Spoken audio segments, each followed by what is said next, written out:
All right, this episode of the podcast is brought to you by Amazon.com. Thank you guys, first of all, for supporting us on Amazon. We really appreciate that. You guys are amazing. We've created a link on the right-hand side of our website to make it even easier for you to support us. And remember to go through our link every time you make a purchase on Amazon. If you go to the right-hand side of our website, you'll see a banner for Amazon.com on the right-hand side. And just below that is some blue text that if you click and hold that click down and drag that blue text onto your desktop of your computer, that will create an icon on your desktop. And now all you have to do is click on that icon anytime you make a purchase on Amazon, and that will open up your browser and it'll go through our link. And all you got to do is use that icon on your desktop to make your Amazon purchases, and that will help support the show. So thank you. You guys rock. We really appreciate you guys doing that. And we're also brought to you by our store. We're adding new products to our store all the time. Our store has so many amazing, great products in it. And it's got the Relax Far Infrared Sauna. We've got the blenders and juicers, rebounders, Qigong courses, all kinds of really cool, unique health products in our store. So make sure to check that out. Anytime you're going to make a purchase online of any health product, check out our store and see if we sell it first. And that would help keep everything free, and we appreciate that. So thank you for thinking of us. We really appreciate it, and I hope you guys enjoyed this episode.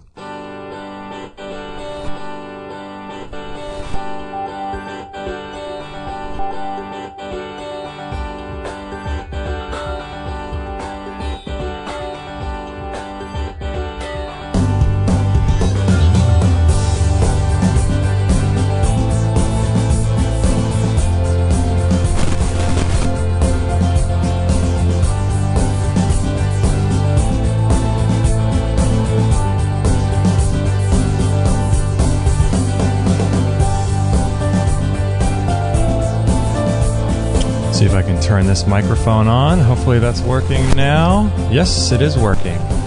Well, thanks guys for joining us. We were really excited to have Mr. Ken Rohla on the show again. I believe the last time Ken was on the show, let me get my notes up here really quickly. Was that January 8th of 2016? Has it been a full year since he's been on? I'll have to ask him about that. I can't believe that. Time goes crazy. Time flies when you're having fun. This is episode 503 of Extreme Health Radio. So if you want to listen to the show on the website, you can do that if you like. That tickles your fancy. You can go to extremehealthradio.com/503 and you can catch the show notes and all the good stuff there at extremehealthradio.com/503. Just to let you know, we do broadcast 3 days a week on Monday, Tuesday, Friday. So if you want to join us or make sure to catch all the shows, you can follow us. Probably the best way to do that, I'd say, is to sign up to our newsletter. I should let you guys know about how to do that. Let me think. The best probably way to do that is to text the word Get Healthy to 33444 right there on your phone. I've tested it on Kate's cell phone since I don't have one, and it seemed to work on her phone. So if you text the word Get Healthy to 33444, we'll send you a bunch of bonuses and a bunch of cool stuff, and you'll be kept up to date with every show that we do. That's probably the best way to do it. So we're excited that you guys are here listening to this. Ken Rohla is a fan favorite, an amazing guy. He's a natural health educator. He's a researcher. He's an inventor from New Smyrna Beach, Florida. We're just talking about before the show what amazing weather they're having there in Florida, which is great this winter. And he offers cutting-edge products and services. And his website is freshandalive.com. Freshandalive.com. Cool guy. I'm going to have to ask him. Let's see, Ken, was the last time you were on the show an entire year ago? Is that correct? Well, you know, it's interesting when you mention that. It's all a blur to me because I do so many interviews and talk to so many people. So I went online and looked. It was actually January 14th of 2016, so almost 1 year to the day. Oh my goodness! I thought you and I had been, maybe we had been communicating in between, and but I thought, wow, that just seems too long ago. Yeah, yeah. Yeah. So you are in Are you still in Smyrna Beach? I am. Now, whereabouts in Florida is that? It's on the northeast coast, just south of Daytona Beach, and northeast of Orlando. Northeast of Orlando. Okay. So is your weather there? I've often wondered about Florida. Does it vary much from Miami, the tip, to the top, or is it pretty much the same in terms of heat all year round? Yeah, it does vary quite a bit from Miami. It's like this time of year, Miami can get into the 80s, and and be quite warm. In the evenings, typically, especially in the evenings, it stays warmer down in South Florida than it does up here. We can have freezes every now and then up here, although I don't think we have had any so far this year. Maybe every 3 or 4 years we might get a freeze. So it's a few degrees cooler, and the growing climate is most definitely different here. It's more difficult here, actually, because in South Florida you can grow tropicals, whereas here, the cold occasionally can kill off a lot of tropicals. So for example, we can't grow coconuts up here and stuff like that, where they can down south.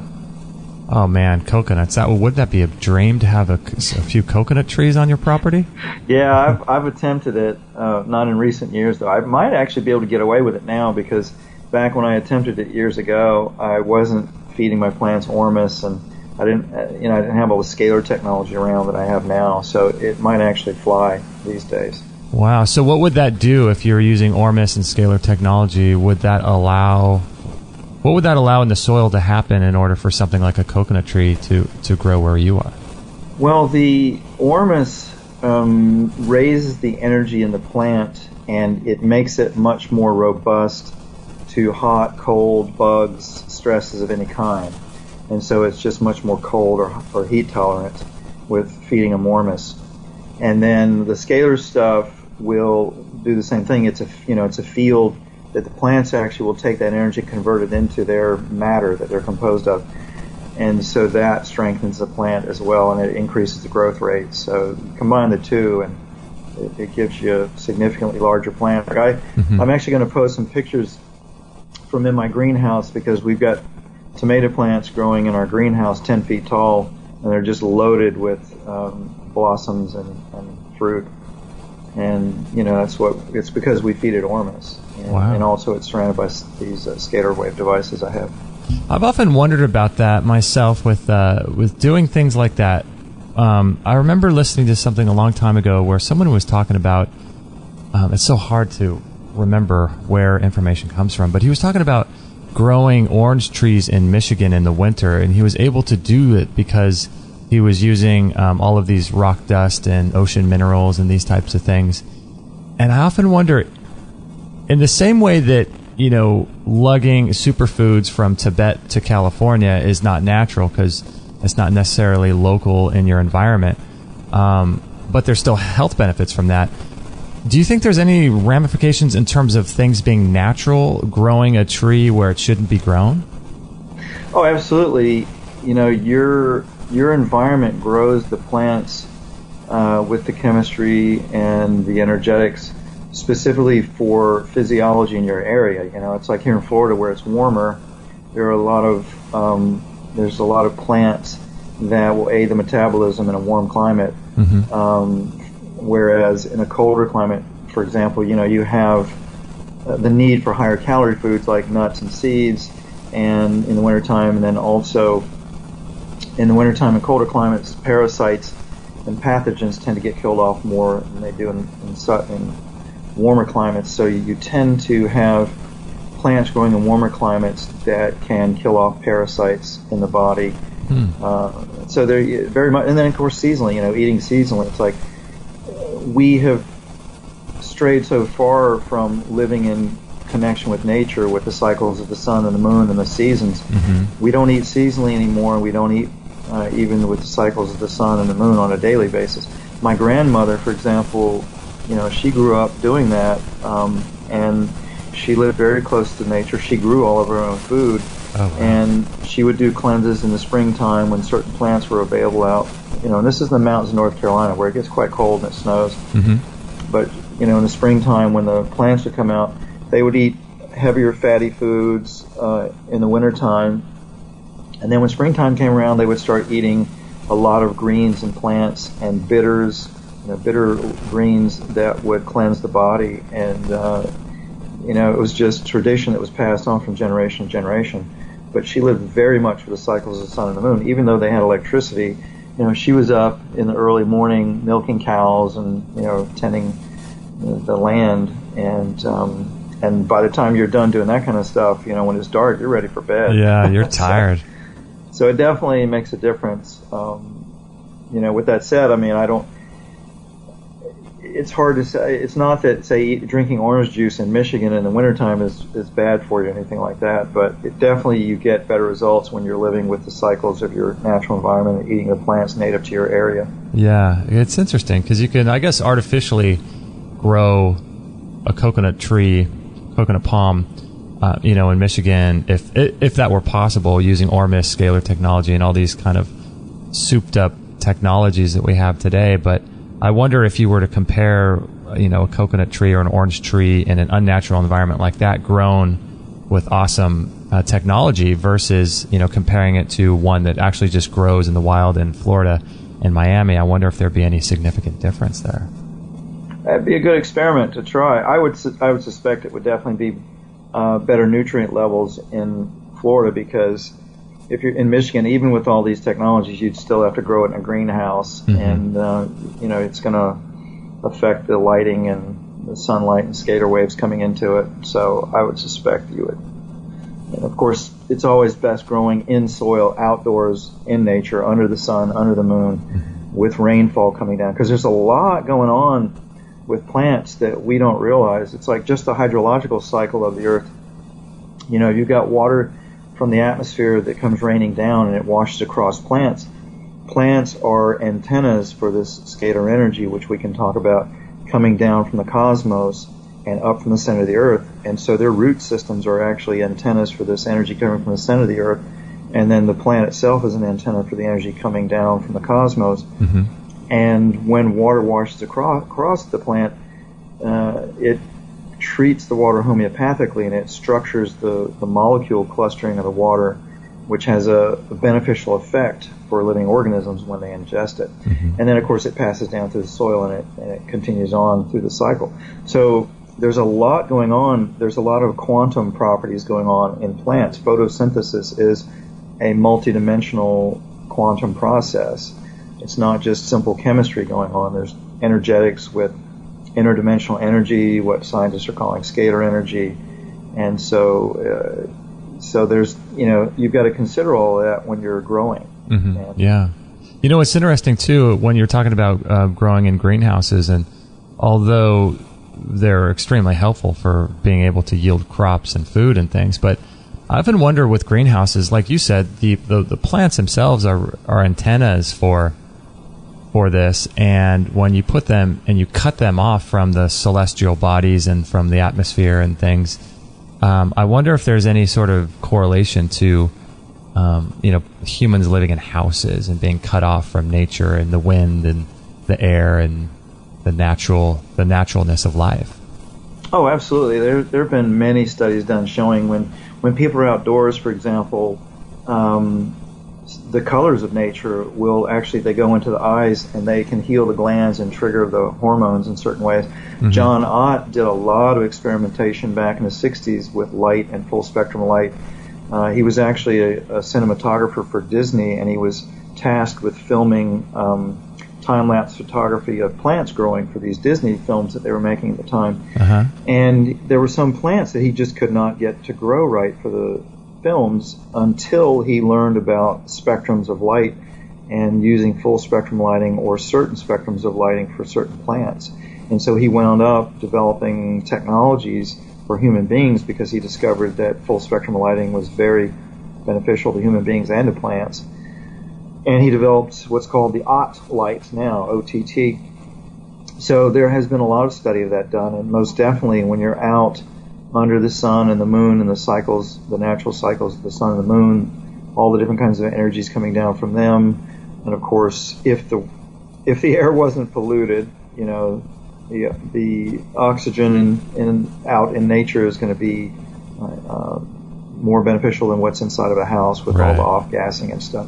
So yeah, there's a lot of things that, it's like if you go camping, you know this. I mean, I used to, when I would hold retreats, I always required people to camp out at my retreats, because one of the biggest problems that we have as human beings is that we're so disconnected from nature, and people don't realize it until they get back out in nature. Yeah. And I mean, you can go to my website and see testimonials from people that went to my retreats going, "This was the best 5 days of my life," because they're so disconnected. I don't allow cell phones at my retreats. And people are outdoors in nature, they're eating live food, and they realize how messed up our lives have gotten just from being disconnected from nature. That's so funny. It's so interesting that people are, we're so disconnected in our culture, like you're just saying. You know what I always found interesting, Ken, is that I wasn't necessarily raised, but in high school I got really into Christianity and Calvary Chapel and that kind of thing, and I was really just into it for maybe 5 years or so. And it always struck me, even during that time, before I knew anything about health or anything about the things that we're talking about and that you do talk about, I always thought it was so strange that you would go to a building and sit inside and find God there. And I always thought, like, why is that? And I was only, 17, 18, 19 years old then, but it just never made any sense to me. Well, interestingly enough, there is some energetics going on with churches, the old churches. As a matter of fact, I did a talk for folks that want to see more about this and understand more about scalar energy. I did a talk that's on YouTube now called The Physics of Consciousness. And I get into some of this of how the ancient churches and the cathedrals, they were made out of high ormus stone, and they were formed and shaped to make them scalar wave transceivers, which would pick up consciousness and rebroadcast it. And so, in conventional physics, there's a concept called black body radiation, which is just the observation that black surfaces emit a subtle energy that scientists don't call it scalar energy, but that's what it is, which is just superluminal light emanating off of a black surface, kind of reflecting back. And you can see little toys, I forget the name of them, but there's these little toys that look like a light bulb with a little black and white flag on a spindle inside of it, and just shining light on it will make the spindle turn and then the flags turn around. And that's a demonstration of black body radiation. Well, the ancients knew about this stuff. The high-ups in the church understood about this stuff. And the old cathedrals would be constructed out of materials that were conducive to picking up scalar energy, which is human consciousness. And the spires and the arches and all of that, and the steeples of old churches, they are antennas for the consciousness of the people within the church. And then the floors, typically the old Gothic churches would have black and white tiled floors. And those black and white squares create the black body radiation, which then acts as a carrier wave for the consciousness of the people in the church. So these churches are actually harvesting stations for human consciousness. And at the very high levels of the church, this may sound cuckoo, but it's been my experience that at the high levels of the church, they understand this, and they harvest this human energy to feed to non-physical entities, which then give the high-ups in the church information and knowledge to maintain their power and control and wealth on this planet with secret information of the way things really work on this planet and in the universe. And so that's been my observation. I see stadiums. For example, Michael Tellinger did some really interesting work showing how the ancient cities like ancient Greece were harvesting stations for human consciousness. And when he showed pictures of these cities and how they were these scalar energy circuits for harvesting human consciousness, I was floored because it looks, ancient Greece from the air looks exactly like the components of my scalar energy circuits in my electronic devices. Oh, really? And so basically you put people in a stadium or a church in some kind of a congregation, particularly if it's in a circle, and these scalar waves that human consciousness generates, they're vortexes of energy. And so when you put a bunch of people together, it creates a large vortex. And then you can use certain types of stone or non-conductors like wood or bone to pick these energies up. So these churches and colosseums, like in ancient Greece, the Colosseum was positioned right next to the Parthenon with all the colonnades, and those columns act as collectors and transmitters for this energy. So it's really interesting when you understand consciousness and scalar energy and these things and how to use it, then you start seeing that these structures and cities were designed for the harvesting of human consciousness. Wow, it's a little different than today. A little different than the church buildings today, I'd say, with it. Yeah. But even today, you've got most churches, conventional churches, have a steeple, and that is a scalar wave antenna, and that energy, that human energy, is going up and collecting in that antenna, then being broadcast. And I would say there's probably a feeding frenzy of non-physical beings harvesting that energy every time the congregation together. That's interesting. So I'm trying to wrap my mind around. I've never really heard that. I'm familiar with Michael Tellinger's work. He's doing some awesome things. But I've never heard him talk about that. So I'm curious, what would be the upside for them to harvest human consciousness from a congregation?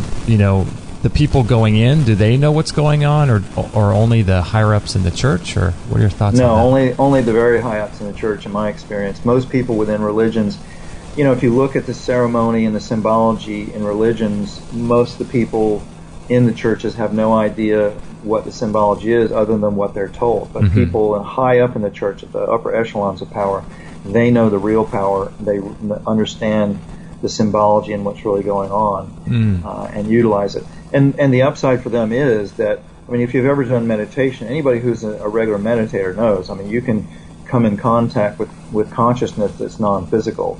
And you can get very useful information from that consciousness, whether it's your guides or God or whatever you want to call it. There are, in some cases, physical beings in other parts of the cosmos, or non-physical beings that operate outside of three-dimensional frequency range that we can connect with psychically. And so this is what the clerics throughout time have done. It goes way back. If you study Michael Tellinger's work, it goes way back to the origins of humans on this planet, but basically having interaction with extraterrestrials and being given knowledge of how things really work, how matter and energy really work in the cosmos, and the existence of extraterrestrials and interdimensional beings and things like that, how consciousness works. These people were tasked with leading and managing, let's say, the masses of people in exchange for getting secret knowledge and information from extraterrestrials or interdimensionals in order to maintain power and control. And in exchange, these interdimensionals, they feed off of human consciousness, which is scalar energy. Scalar energy is just superluminal light. You can think of it as God consciousness, and it flows through everything. When you look at matter, let's say hydrogen, for example, if you blow up a hydrogen atom to the size of a football field, the nucleus is about the size of a golf ball, and the electron will be about the size of a pea out of the 100-yard line, and all that space in between is full of light that's flowing way, way beyond what we've been told is the speed of light. And it actually slows down and coagulates into conventional light and electromagnetic energy and matter itself. So this whole three-dimensional reality that we're in is holographic. It's composed of superluminal light that slows down and becomes solid.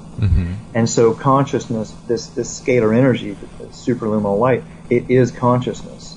And we're a part of this circuit. It's this big galactic circuit of this energy flowing. And we are like antennas for this energy. And so in that sense, we kind of are the hands of God, so to speak, because we're like little localized antennas that take a piece of this God consciousness and radiate it outward with our own identity of our localized selves. That's interesting. And so, with the churches and these structures, because of the real history of this planet, with extraterrestrial intervention throughout the history of this planet, giving these managers of the rest of the planet secret knowledge to maintain power and control, they have the understanding of this stuff. They understand how to use it, how to harvest it. And so this has been going on as long as humans have been here. Now, would scalar energy, would that be similar to Like I've heard Rupert Sheldrake, I think it's Rupert Sheldrake, he talks about the morphogenic field, and then people talk about the akashic records, and is that similar to what? Yeah, exactly. Is that the same kind of thing? There are a lot of different names for it over time that, now I've used the term scalar, which isn't really a very good description, only because some of my teachers, Thomas Bearden and Constantine Mile, for example, use that term. But it's been called chi or prana or life force or orgone or the morphogenic field or the biofield, the human biofield. Oh, right. Tachyon energy, radionics, all kinds of different names. It's all the same thing. It's really just superluminal light that flows through everything. And in our three-dimensional reality, it slows down and coagulates into matter and the electromagnetic spectrum of energy that we're familiar with. That's interesting. So let me get this sort of wrapped around my head that you're talking about blowing up. Did you talk about blowing up an atom the size of a football field? Yeah. Okay, so you blow up an atom the size of a football field, and the light that goes, that penetrates into the atom, it slows down, and is that what is, or is light acting differently when it penetrates that? Well, it's flowing in between the particles of the atom. It's like surrounding it. It's like this ocean of energy that's around. It's actually, typical conventional scientists think that the space in between the particles of atoms is empty space. Uh-huh. But we know it's not, because there are huge amounts of energy that can be tapped in it. And that's what, scientists are calling scalar energy. But it's basically this ocean of light that's flowing through the particles of matter, and it just happens to coagulate down into the atom and the nucleus and the electron. And actually, David Wilcock has done a really nice job on Gaiam TV of explaining how that works with the what Nassim Haramehn's calling a Schwarzkopf proton. But basically, it's this geometric pattern of energy that is patterned throughout the cosmos, and the energy kind of flows in those forms and slows down into the matter that we're familiar with. So the model, what's called the Bohr model of the atom, mm-hmm. of the nucleus and the electron, like a little solar system, and right. the particles composed of other particles in the nucleus. That model is really incorrect. Scientists make up particles when they see phenomenon. As they learn more about the atom and they see more phenomenon, they start making up particles to explain the phenomenon, because they don't really understand how it really works. Yeah. But there are people like, Rupert Sheldrake and Nobel Prize-winning scientists, Roger Penrose, and other people who are showing what's really going on. And it's interesting to see, too, when they do this, they go from the old models and the old paradigms, and they start proving that there's a different paradigm, and the old ones are not correct. And these are luminaries in physics who very often are Nobel Prize winners. And, Roger Penrose is an Oxford University professor who has co-authored books with Stephen Hawking. But the moment you start describing reality in this way, then all of a sudden you're a kook, even with those kind of credentials. Wow. Was it Niels Bohr? Is that how you say his name? Who was doing all the non-locality work and of particles and things? Was that him? Well, Bohr came up with this particle model of the atom that we still teach in schools today erroneously, that atoms are like little solar systems, with a nucleus and electrons spinning around them. Right. And then Planck and others, Einstein, others, Maxwell, they came up with what evolved into relativity, and so relativity in quantum mechanics is really the prevailing mode of thought in conventional physics today, and that's very, very flawed fundamentally. And so people like Nassim Haramehm and others, Roger Penrose, and other scientists, Constantine Mile, Thomas Bearden, and a slew of others, are showing what's really going on. But of course, they're dragging the science community kicking and screaming into the new reality. Isn't it? It's so fascinating. I remember just getting into alternative health and nutrition years ago, and it didn't take long for me to realize that there's really nothing different from learning about natural treatments for cancer and, alternative views of history or science or religion. Because once you start realizing, wow, we're not like, why are they suppressing, natural treatments for cancer? What is there a profit motive? And then once your eyes start to get open, you start thinking, okay, well, if they're doing it in the health field, then does it just stop there, or is this everywhere? And it's pretty quickly you realize it's pretty much everywhere, isn't it? Yeah, it's every field, from art to science to math, philosophy, you name it. Every field has been controlled and manipulated, because at a very high level, it depends on what level of granularity you look at. If you look at the mundane human level, yes, it's about money and power and those kinds of things. But at a much bigger, broader level, it's about extraterrestrial involvement on this planet. It's about the powers that be maintaining their power and control.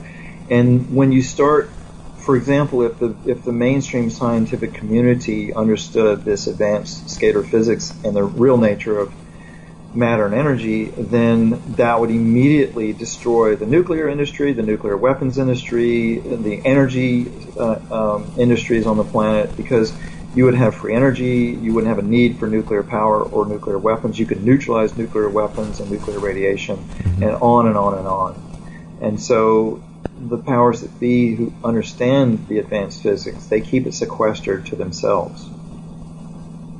Yeah, it makes so much sense as to why, because they have such a, I guess, stranglehold on their industry and their sector of what they're trying to control. And so if they've got such a great, strong grasp on the psyche of humanity and what they're trying to do and trying to accomplish, I mean, of course you wouldn't want to give that up. Exactly. And, I see it routinely when advanced technologies come out and they start getting into academic journals and scientific journals. What you'll see is the moment that somebody in the government, and they're always watching journals, they're watching the patent office, they're watching all of this stuff to see when strategic technologies come out, very quickly, within a year or two at most, they will get sequestered and classified if the governments feel that they have a strategic value. And so I've seen that over and over again. You'll start seeing this amazing information about monoatomic elements or scalar energy or something come out in journals, and boom, all of a sudden you never hear about it again. Yeah, surprise, surprise. Hey, Ken, I wanted to ask you, what are your thoughts about, in terms of all this stuff going on, of people creating free energy devices and Tesla devices and all these types of things? Even Elon Musk, I mean, he's more mainstream, but what is the problem with being able to create, trying to think like an open source, like, how Bitcoin is more open source, and there's been some success with Bitcoin coming to mainstream because of the blockchain and how the technology is set up. What do we need to do in order to make plans for these devices freely available on the internet, or what has to happen in order for something like that to take hold, for people to buy a handful of supplies at the local hardware store and start creating all of their own energy and not pay anybody for it? And what has to happen in order for information like that to spread to the whole world? Well, a couple of things. Number one, the consciousness, the mass consciousness, or at least a good percentage of it, who's involved and concerned with energy production or transportation or communication or whatever, they have to be aware enough, they have to be educated and aware enough to know that that's possible. But then for the people who are developing these technologies, which there are many, many around this planet, they have to understand that these technologies have to be given away for free if they're going to get out. Right. Back in the early 90s, and that is happening. Back in the early 90s, I worked with a man named Yul Brown who developed water fuel technology that could not only power everything non-toxically, it could clean up all the pollution on the planet, it could clean up air pollution and water pollution, it could neutralize radioactivity, and ultimately, Brown was killed over it. Other people have tried to do the same thing, like Stanley Meyer and many others. But the reason that they were stopped is because it takes so much time and money to develop those technologies, usually, that they have to get a return on their money. And also in the old paradigm, the typical paradigm is make a better mousetrap and make millions of dollars. So that mindset with these old school inventors very often was, I'm going to make a ton of money with this. And inventors and scientists, people coming out with these paradigm busting technologies, have to understand that is not going to happen. You've got to give it away. You've got to open source it, and you have to open source it massively, instantaneously. You can't just be doling it out here and there to handfuls of people. You've got to put it online and make it available massively. Mm-hmm. Dr. Stephen Greer understands that, and so he is creating a project to do exactly that, to fund a free energy technology and then give it out massively, simultaneously, and have live video streaming of it so that it cannot be stopped. That's what's going to happen to get these paradigm busting technologies and ideas out to the planet. Yeah, because essentially if you have that old model of economics of profit and capitalism and things like that, it's just not going to work. People, they'll be shut up and they'll never get their technologies out there. But I'm thinking about the success of Bitcoin and how, I was just thinking the other day, that guy that started Bitcoin, that created the code, I forget, he's got some funny name, but he essentially no one knows who he is, where he is, or if he's a real person or anything. And I think he's probably doing that on purpose, because if Bitcoin were to take off, it would really put a major dent in the economic system, So that's probably why he wants to remain anonymous. I think so. And there have been, I've heard rumors that it was a Japanese professor that created it. Who really knows? Yeah. But even with currencies, Bitcoin, the problem with Bitcoin and these electronic currencies, they're a great idea in the interim to shift away from the current fiat currencies that we have. But even these electronic currencies are semi-fiat currencies. They don't usually have real resources backing them. Mm-hmm. And Bitcoin itself is very easily manipulated. I don't know if you know, but when the Cyprus banking collapse occurred a few years ago, it just so happened that my old girlfriend is from Cyprus, and she lived there, and she told me what was going on when that was all happening. That was actually manipulation from the United States to hurt the Russian economy, because 90% or 95% of Russia's offshore trade went through Cypriot banks. And Russia and China and the BRICS alliance of nations have been working to remove the U.S. dollar as the world's reserve currency, mm-hmm. which is the currency that countries do business between each other with. Right. And so the United States, there's been this battle going on for years between the U.S. and these other countries to shift to a different currency for the reserve currency. So part of that battle was this Cypriot banking collapse. So when the banks collapsed, what happened is they unannounced closed up, and they didn't reopen for 2 weeks. Within a day, all the bank machines were empty of currency. And then nobody knew how long it was going to take before the banks reopened, so people started jumping on Bitcoin. And as it turns out, the banking system, when it did reopen, anybody who had $100,000 or more in there got a 40% haircut, which means their money was taken, never to be given back to them. So, of course, then nobody had any confidence in the banking system at all. Mm-hmm. So they jumped on Bitcoin and other alternatives. And the U.S. saw what was going on, so they used a very small amount of money to manipulate the Bitcoin exchanges and raise the price of Bitcoin so high that nobody could afford to buy it. Mm-hmm. And so these aren't going to be panaceas. Michael Tellinger really has the right idea, and also Jacques Fresco and others. Mm-hmm. We've got to switch to a resource-based economy where we don't even have money. We don't need money. Money is always implemented as a control system. And it's hard for people who are immersed in the current paradigm to even wrap their heads around what reality would be like, because we've all been taught that human beings are inherently greedy and selfish and all those kinds of things. Right. And certainly in this paradigm they are. But we can, if everybody has everything that they want, if everything that they need and the basics in particular are provided to everyone on this planet, which is completely doable, then there's no need to steal. It's like if you can walk outside your house and hop in a car that's owned by everybody and go wherever you want, whenever you want, and they're available all over the planet, and they don't pollute, and you've got all the free energy you want, et cetera, there's no reason to steal from anybody. Mm-hmm. There's the reasons for crime goes way down.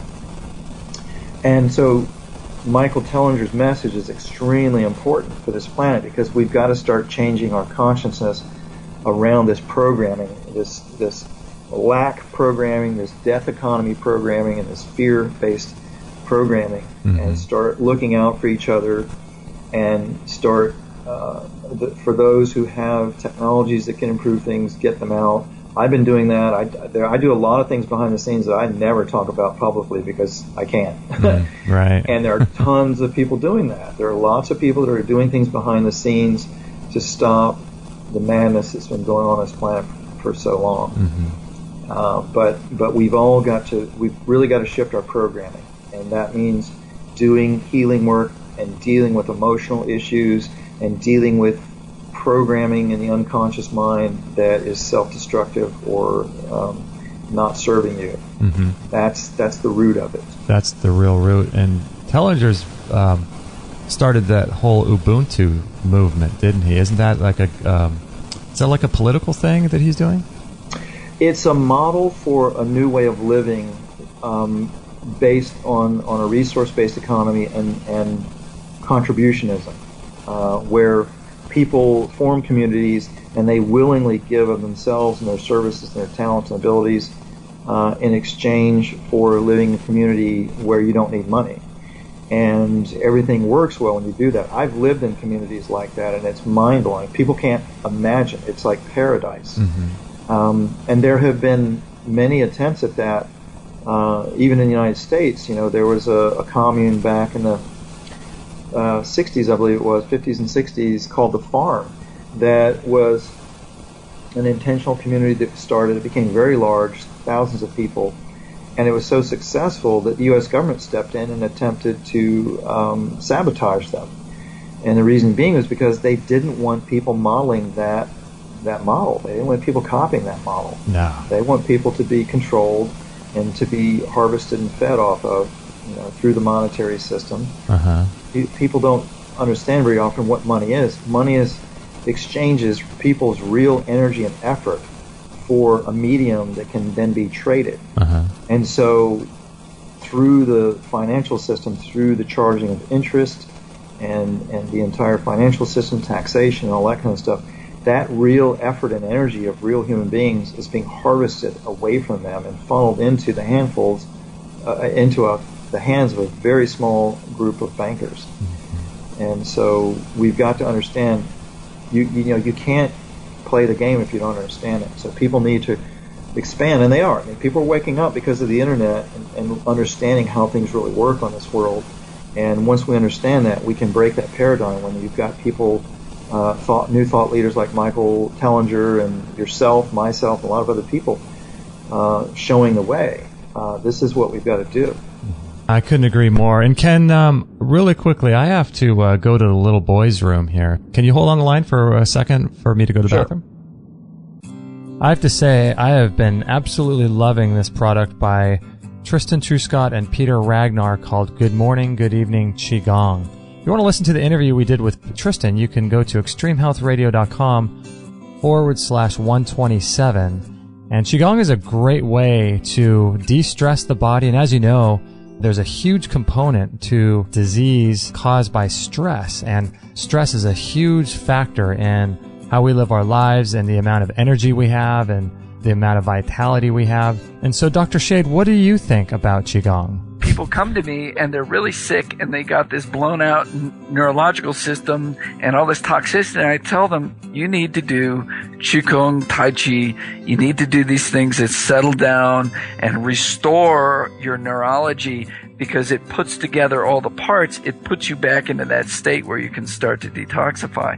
And so I highly, highly recommend all that. And what about you, Kit Campbell? What do you think about Qigong? Do you like it as well? Qigong is amazing. And the reason that I believe it to be amazing is everything here is energy. That is a scientific fact, if there ever is one.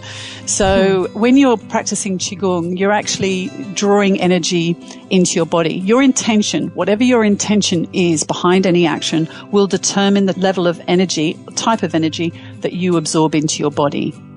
So your intention behind is very important, just like thought. So when you're practicing Qigong, you're actually bringing energy in and you're bringing out the stuff that might be a bit stale. With Tai Chi, it's totally different. The energy runs underneath the skin because it's more of a martial. This is the Chinese understanding, by the way. It's more of a martial art. So Qigong is very, very good for bringing that energy into the body, and just fantastic. If you're interested in picking up this Qigong course by Tristan Truscott and Peter Ragnar, go to extremehealthradio.com/Qigong. That's QIGONG. And you can learn more about it. There's a great video on that page, and you can learn more about it on that page. And I highly, highly recommend this product. I love it myself, so go ahead and check that out. extremehealthradio.com/Qigong.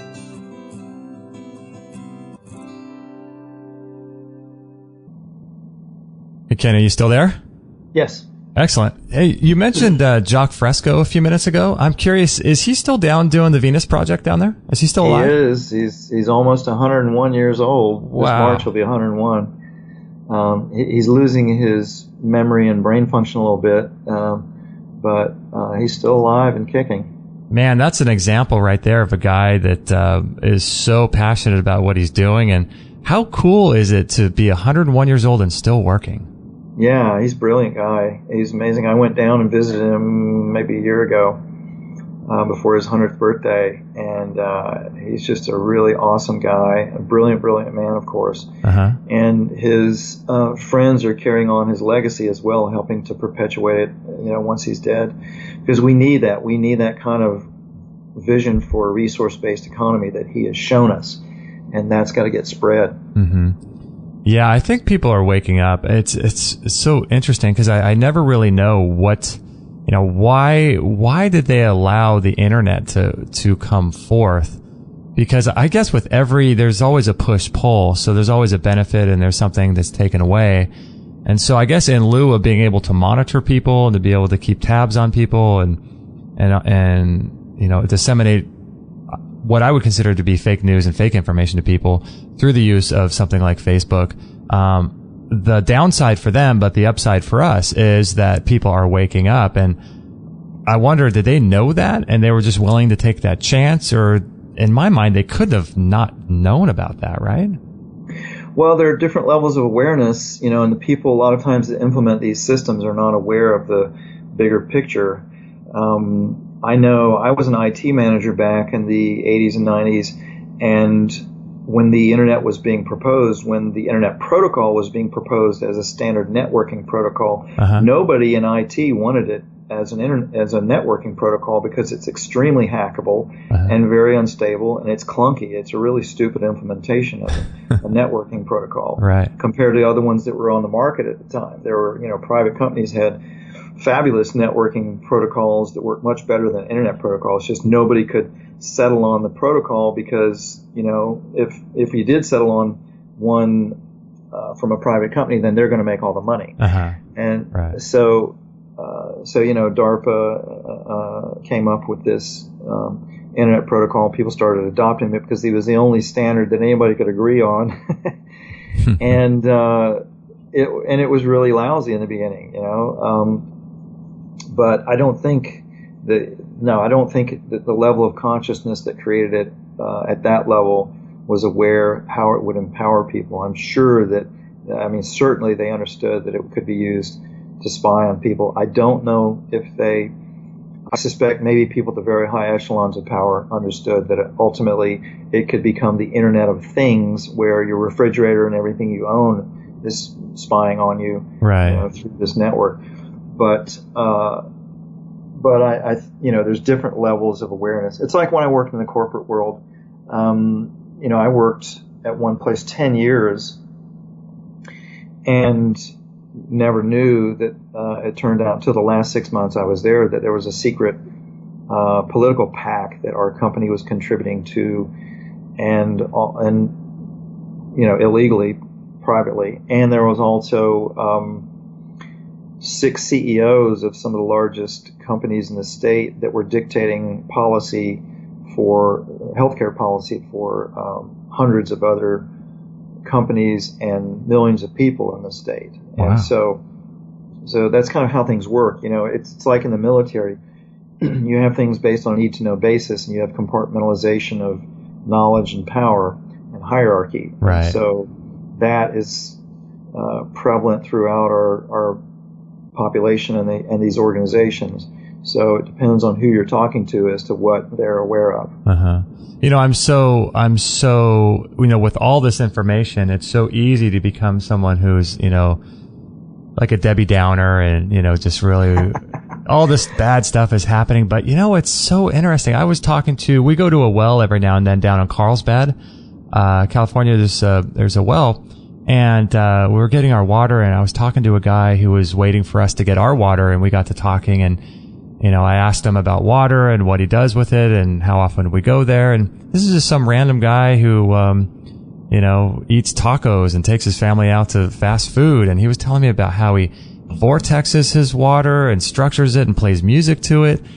And it's like, man, people are really, really waking up. It's awesome. Oh yeah, it's mind blowing. And I see that, in the kind of work that I do. But I was out, maybe a year ago, working in my yard, and one of my neighbors came by and we started talking. And these are very kind country people. They're very simple, very meager means. Uh-huh. And I'm just talking about the usual small talk, nothing at all interesting or controversial. And this guy out of the blue says, I think our government is being run by extraterrestrials. And I was floored because, I've had contact with extraterrestrials. I've seen them and I know they exist. And here this guy is, saying this. I was like, wow, how does this guy even think that this is going on? I was very encouraged by that. What's interesting also, Ken, is I wonder what it was about you that you were emanating that made him felt comfortable saying that to you. I know. I was just chit-chatting small talk. Just blew me away. But I see that more and more and more. It's like I go places and, years ago I would go do these talks about these topics, and people are very skeptical and dismissive and we're not that interested. And now it's like, man, people are just waking up big time. And, I see it around. And it's because people that are trying to hang on to the old paradigm are suffering immensely. And the people that have historically been in power, they're losing that power. Right. There's all kinds of battles and things going on behind the scenes, and these people are getting desperate. And that's why you see these things like this, all of a sudden, all these declarations of fake news by the mainstream. Mm-hmm. It's because they know that, the vast majority of people now are getting their news from alternative sources and not the mainstream media. Right. Gaiam TV has more viewership now than CNN. Is that right? So according to David Wilcock. Whoa. So when you have that kind of stuff going on, there's a massive shift in consciousness. I've seen it going on for years, so I'm very optimistic. I think that everything is going to work out great. I think ultimately we're going to have free energy. We're going to clean up this planet. Mm-hmm. I've already worked with the technologies that can do it, so I know it's possible from a technical standpoint. And more and more and more, I see the elite losing their power and these alternatives coming about. A lot of the plans and schemes that supposedly the powers that be wanted to implement haven't come about because they haven't been able to. There are tons of people within government, the military, and intelligence communities who don't like what has been going on, and they're fighting for change and helping to make change. And I meet some of these people from time to time because the kind of work that I do. I meet people in covert operations and all kinds of stuff. And I know, I met a guy a few months ago at a conference who worked begrudgingly for the NSA, developing technologies for them. And he said that there are lots of people now in the NSA that are fighting for the betterment of humanity. So this struggle is going on, and fortunately, the white hats, from what I'm seeing, they're winning. Mm-hmm. And but it's not, the old guard is not going to go down without a fight. So. Yeah. Well, it's interesting too because a lot of these people, like the Rockefellers, the Rothschilds, obviously these families are huge, but the people at the top, like David Rockefeller and these guys, he's 102 years old or something. But one of the things I find fascinating about that is that, these people that are at the top in terms of the family hierarchy of these, these massive families like that, powerful families, I should say, they're old, and eventually there's going to come a time when the president of this corporate United States and these people that are the higher ups in these families, the patriarchs, they're going to be not having lived in a world where there is no internet and Facebook and social media. So, in 100 years from now, it's possible that everything could be changed like the way you're talking about. Oh, I think it'll be way before that. I mean, I've worked with people who are working with the highest of the elites on this planet, and their children do not like what's been going on either. A lot of their children see that the paradigm that their parents have created is unsustainable, and they want to change it, but they don't know how because they've been immersed in their parents' paradigm for so long. So people like me and others are showing them how to create the new paradigm. Mm-hmm. And so it is definitely going to change, and it's going to change fairly quickly. I think within the next 20 years, we'll have free energy, and we'll have a radically different paradigm, and we'll have cleaned up the pollution on the planet. So I'm very optimistic about it. Have you ever seen David Wolf's video about, it was a really cool YouTube video he did about creating paradise on Earth?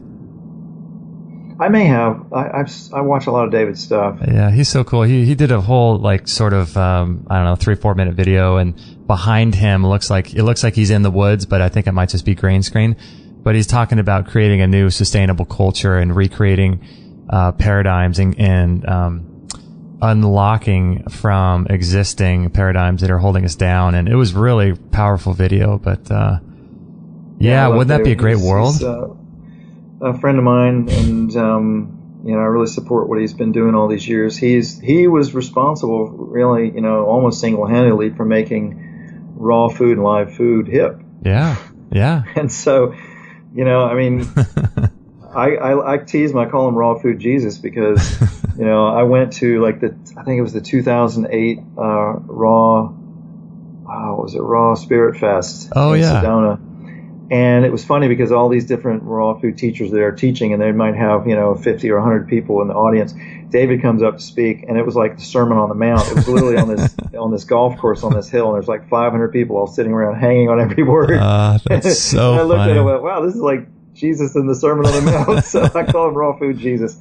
But I love him, and that's exactly it. We need more people like David and you and me to go out and spread the word and to make change happen. And I don't just talk about it. I teach people how to do these things, but I also go out quietly and make things happen. And, it's kind of like we were talking on before the show. There are things going on in California that people are ascribing to various things, and I would say I've got a hand in it. Mm-hmm. Some improvements that are going on in California. So that's what we've got to do. Yeah, I think it's so, for me, and I'm sure for you too, it's so rewarding to have a business and a career and a lifestyle that supports your overall vision and philosophy of the direction that not only you want to go in life, but the whole world too. It feels really good to help people wake up and to see new perspectives on things and realize what's really going on. And I don't know. For me, it's like the money that comes in it just basically supports and facilitates my ability to keep doing that.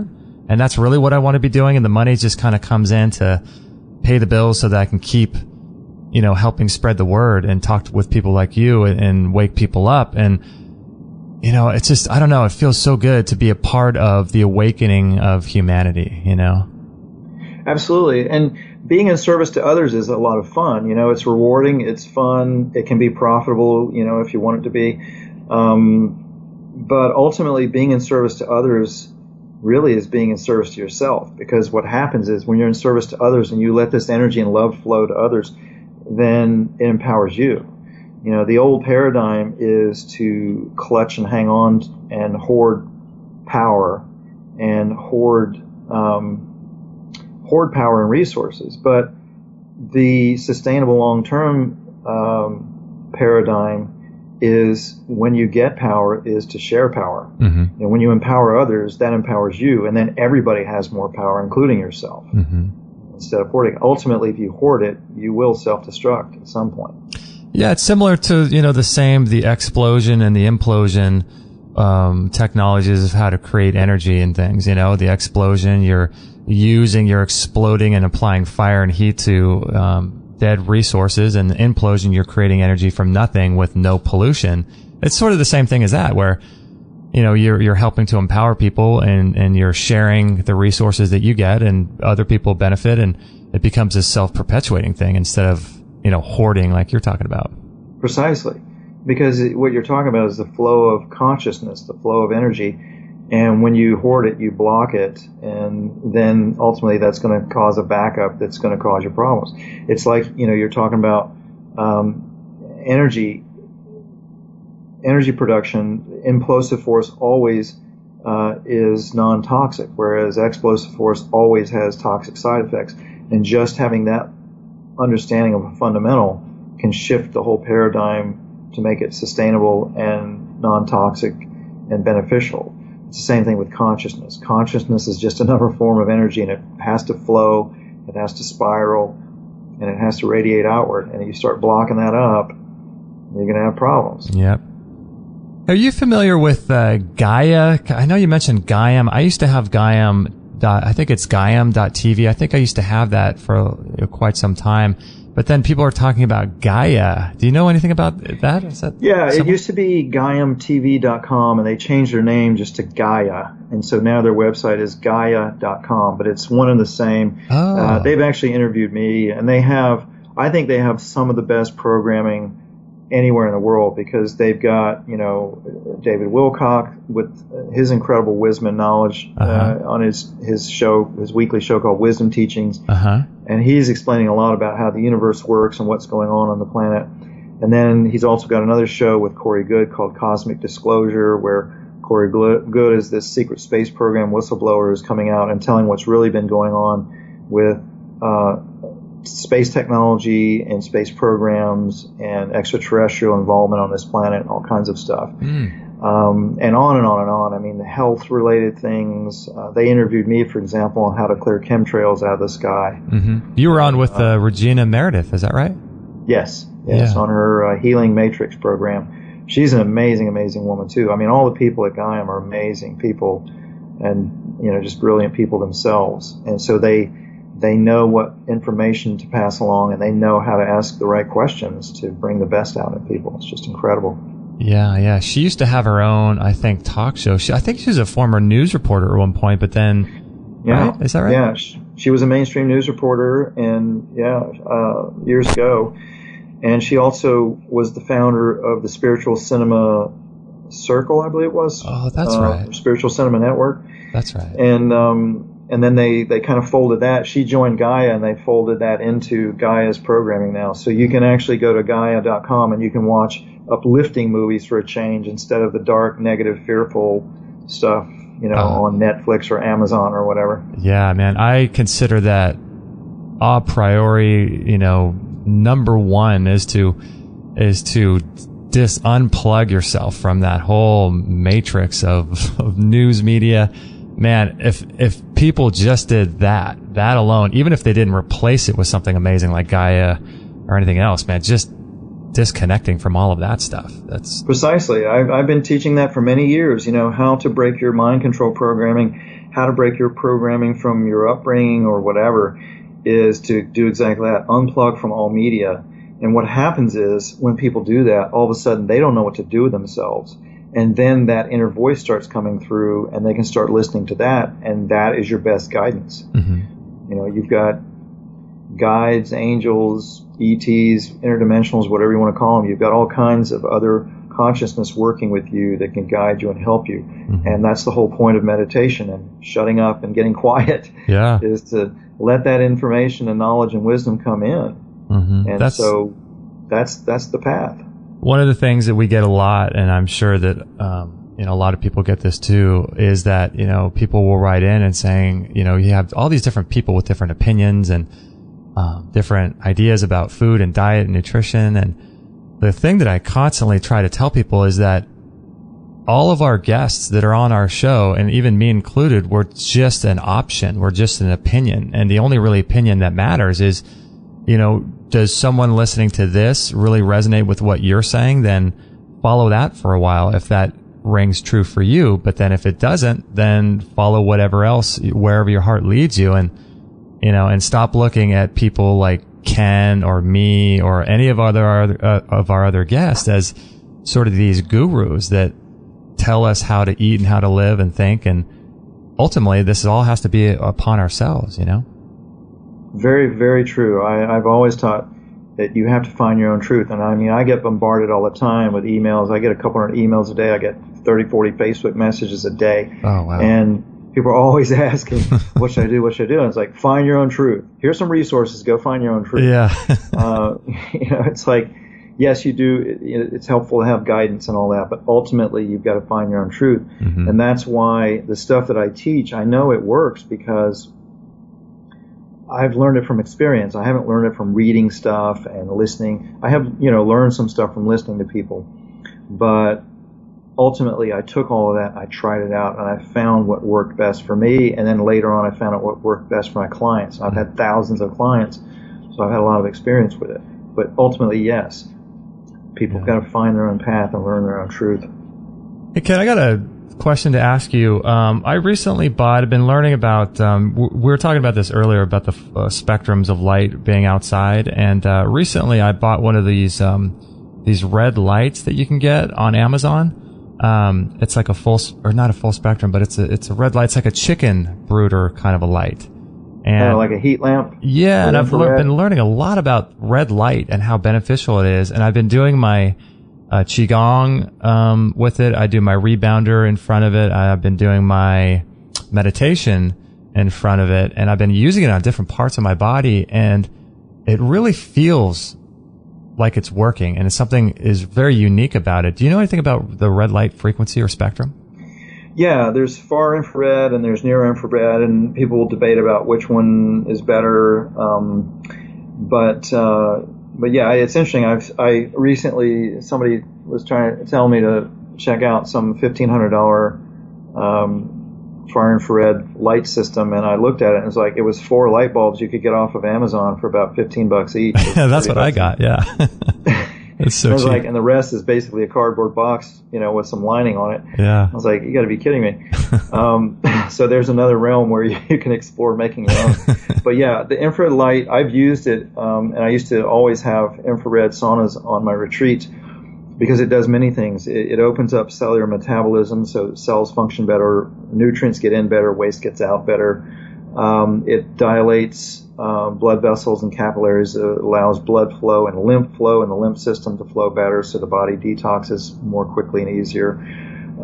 It just accelerates the regenerative processes in the body in many different ways, and so they're definitely beneficial.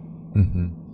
Yeah, I'm not sure if this is near infrared. I really don't know if it's near infrared. It's just like just a big red 250 watt chicken brooder kind of a light. Do you think that's near infrared light? I don't remember. I think it's far infrared. Is it? It may be near infrared because Joe Mercola was telling me about the benefits of near infrared, and he said, "Oh, you got to try near infrared." And so I went online and Googled it. It seems like those light bulbs on Amazon were near infrared. So yeah, they probably are near infrared. Yeah, I've been doing, it's just something that I love to do now. And whenever I'm doing my, typically I'll try to do my rebounder outside because of all the stuff that we talked about, being out in nature. And so I'll try to do my rebounder outside, but if I can't, I'll do it inside and I'll expose myself to that red light while I'm doing it. And it's kind of fun to double up and stack up things, like I do my Qigong or my meditation in front of it. I don't know. I just get a kick out of doing stuff like that, just stacking all these things together. Mm-hmm. Yeah, I mean that's it. When you're out in nature and you're out underneath the sun and the moon, you're not just getting light. You're not just getting the spectrum of light that we can see and that people talk about. You're getting scalar waves of various frequencies. You're getting a slew of different cosmic energies. I mean, it's not just our sun that's emanating radiation down to Earth. There are suns, all the stars that you see at nighttime.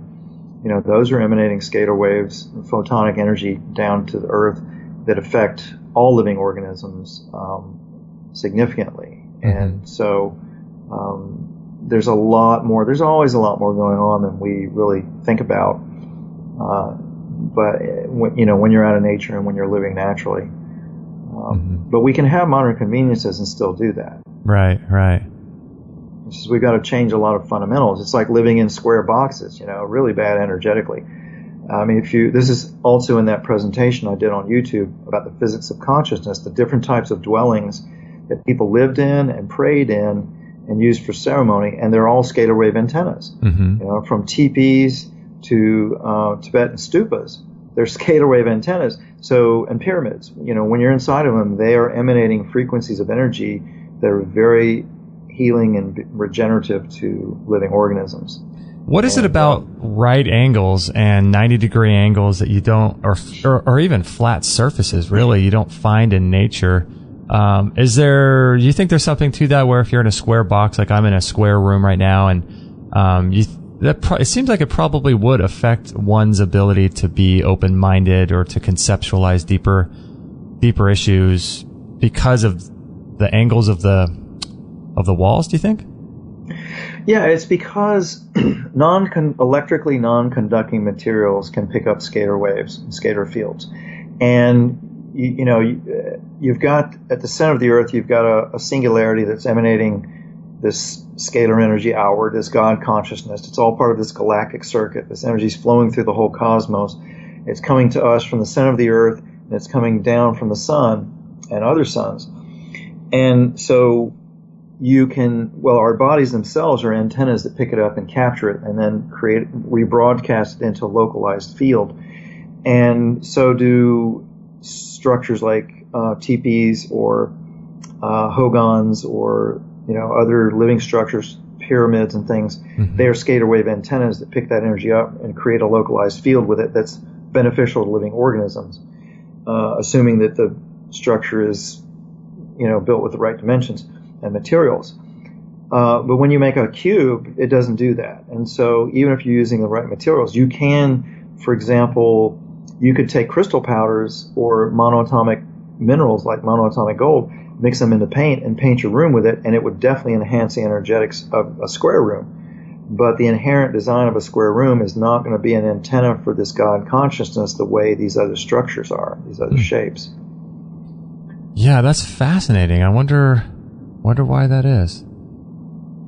Well, I don't know why we have, over history moved to square buildings and rooms. But if you look historically at what Native people have done, and also religious structures, you look at Buddhist temples, you look at Tibetan stupas and temples, they're all, and even Gothic cathedrals, even though they do have square rooms, the Gothic cathedrals are made out of high ormus stone, so they have, they're very good at picking up these scalar energies.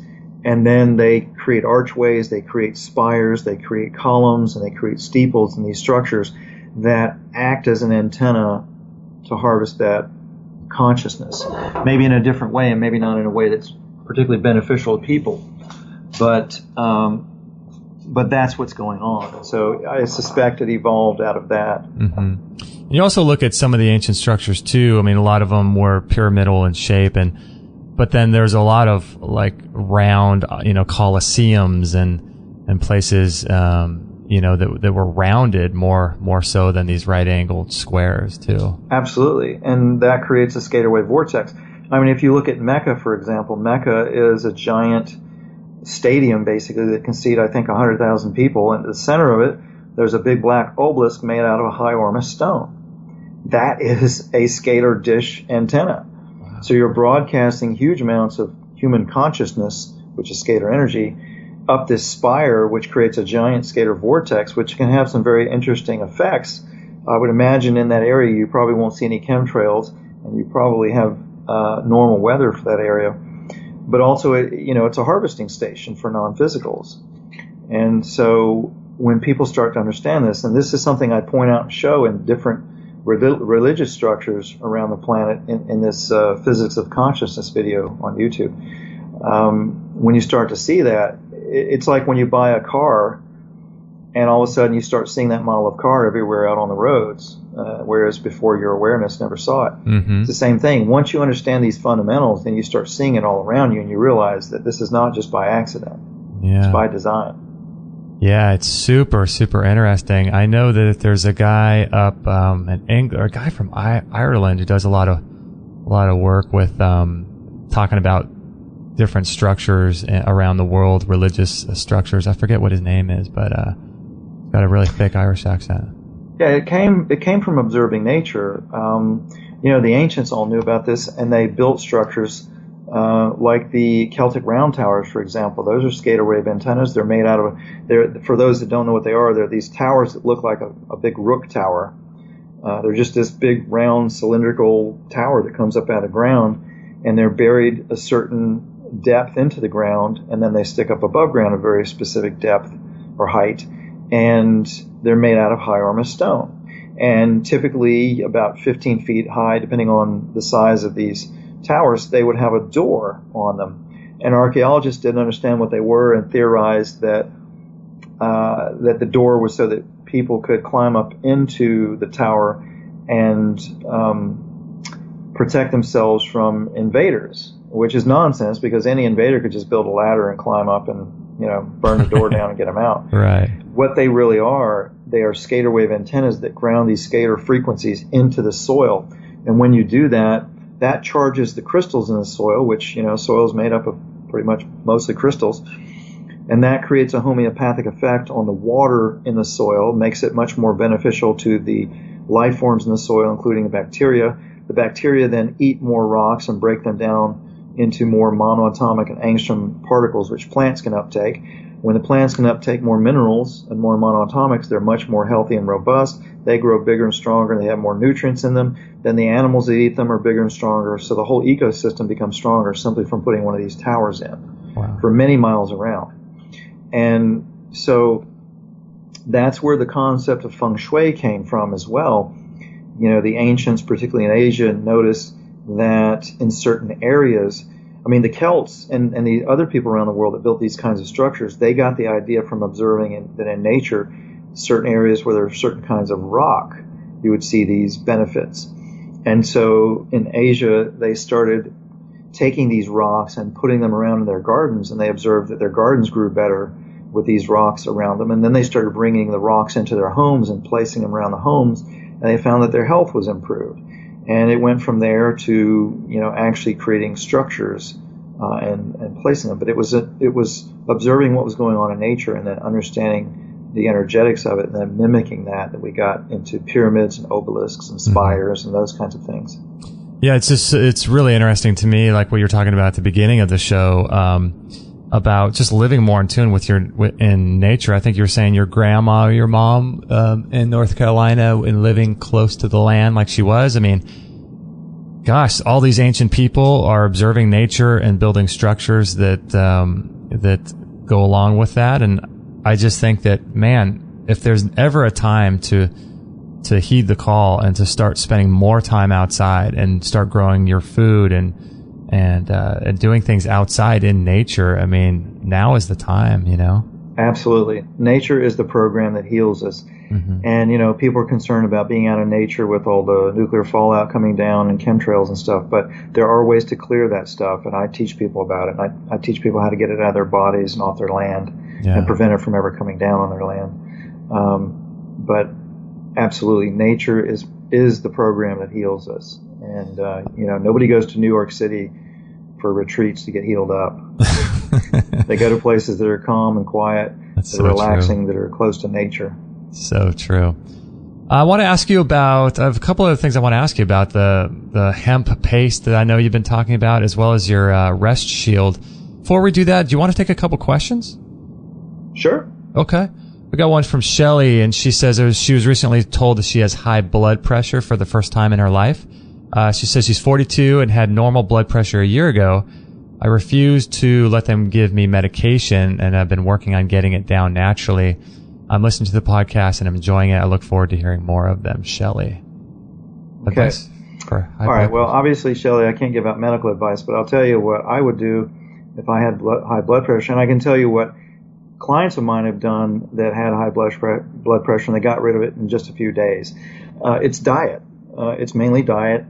In my experience, getting on a live vegan diet, healing diet for a while, and there's a big difference between a healing diet and a long-term maintenance diet. But getting on a living foods diet, high in chlorophyll, low in starches and sugars, low in salt, eliminating things like refined salt, cooked food for a while, those kinds of things, the blood pressure can come down very quickly. And if you're on meds for blood pressure, then you've got to do it with supervision and carefully, because you have, as your blood pressure improves, which can happen really quickly, you've got to commensurately reduce your meds, when your blood pressure comes down. So it's best to do it under guidance. Depending on where you're at in the country, you can go to these living foods healing centers like Optimum Health Institute. That's one of my favorites. There's one in Austin, Texas. There's one in San Diego. You've got Hippocrates Health Institute here in Florida. You've got Living Foods Institute in Atlanta. You've got Creative Health Institute in Michigan. And there are others around in California and places. But diet will help it very quickly. And juicing will help it.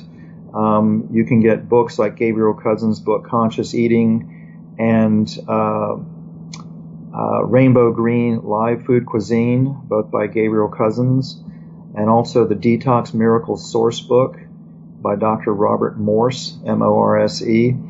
Those are really good books to read about detoxing and healing the body. Along with diet, detoxification is very important. I use a lot of different things for detoxing the body. I always start out with an intestinal cleanse, and I use oxy powder intestinal cleanse. While I'm doing that, I'll do a kidney bladder cleanse, which is I'm on a 100% live food diet. I'm juicing every day, and I'm doing liver gallbladder flushes, which if you go to YouTube and you search on Ken Rohla liver flush, you'll see my liver flush recipe. So every morning I drink this liver and gallbladder and kidney flush, which is basically apple juice, green apple juice with a lot of lemon and lime juice and a little bit of olive oil and stevia. And that will help clean out and flush the kidneys and liver and gallbladder out. And while I'm doing that, I'll be using herbal extracts to work on the glands and the organs, the kidneys, the bladder, gallbladder, and liver, thyroid, the pancreas, and all the endocrine glands. So I'll use Robert Morse's herbal extracts to work on the glands. Morse has detox kits on his website. If you want to use those, you can get those and just go through number 1, number 2, number 3, number 4. Nice. And if you do all that, blood pressure comes down really quickly with diet and detoxification. Nice. Good stuff. Okay, Sam has got a question. Let's see here. Hope you're well, Justin. You and Kate mentioned Ken Rohla's story. This was about the last time you're on. You mentioned, he says here, about the yogi making black holes as something maybe unusual. He says usual. Even though, in my opinion, I think that piece was the most important thing, because the other stuff that Ken mentioned, like ormus, effects, and organites, are everywhere online by other people with before and after images. And he says here, I wished you had asked more about the practical use of personal black holes and how it relates to the black holes up there in the sky, which have been studied by Harvard with special telescopes designed for this purpose. Thank you for your work and efforts, Sam. That's a great question, Sam. And it's interesting because, up to that point, I had never experienced a black hole in the middle of a room. And actually haven't since. I haven't done it since. I did it with his help. He had his hands wrapped around me. It takes many years of practice, I think, to get there.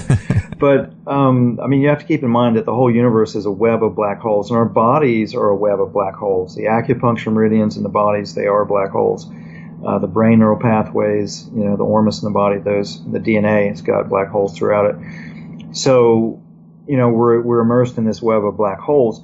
The way I view of practically using black holes is through the tried and true methods that we already know about, these ancient practices like meditation and Qigong and Tai Chi and Ayurveda. And these kinds of practices, yoga, particularly Kundalini yoga, those really are utilizing black holes. Now, creating a black hole in the middle of a room with your hands and doing something with it, I know, for example, you could probably neutralize radioactivity that way, because I know from experience that when you create a black hole, if it has enough power, it will neutralize radioactivity. Magnetics taught me that with their Searle effect generator. Russell Anderson, their CEO, told me that one of the side effects they noticed with their generator, when it opens up a black hole and expands it around a spacecraft, that it neutralizes radioactivity. And so I'm sure there's some very practical applications to that. And as always, it's phenomenal if you can do the work and go within and be self-sufficient and not need any external technologies to do these things. Right. But typically it could take a lot of time. It could take, many years of practice, and clearing the body, detoxing the body, clearing the mind, the emotions, and the physical body to be able to do that. I mean, that's why you typically don't see yogis hanging out on the beaches of California or Florida, doing their thing. They're usually high up in mountains, eating high ormus food, drinking, high ormus water in a fairly clean environment, and meditating 12 to 14 hours a day in a high ormus cave inside of a high ormus mountain. Yeah, right. So it really depends on what you want to do with it. But I would, if you're interested in playing with black holes, making black holes yourself, I would say, hey, go for it, man. And my life, I have so many demands on my attention and time that I haven't had the time to sit and have that kind of discipline to sit and create black holes in the room. Yeah, right. Patel writes in from India. He says he's 62 years old. He has degenerative bone mass and a torn meniscus in his right knee, and he loves walking, yoga, swimming, these types of activities. And he says he would like Ken's advice accordingly for a better diet plan to improve bone mass and prevent osteoarthritis from setting in. That's a good question, and actually that is a huge problem with people 50 years and older, sometimes even, in their 30s on up.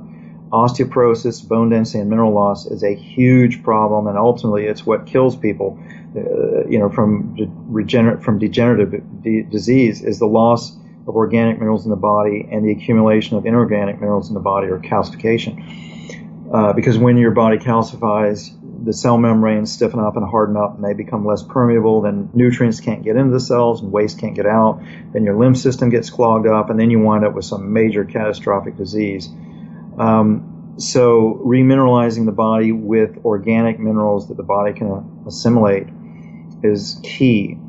And, I encountered this years ago when I was drinking reverse osmosis water and didn't realize that it was dissolving my bones and my wife's. And so anyway, ultimately I've worked with a lot of people to help them remineralize and rebuild their bone.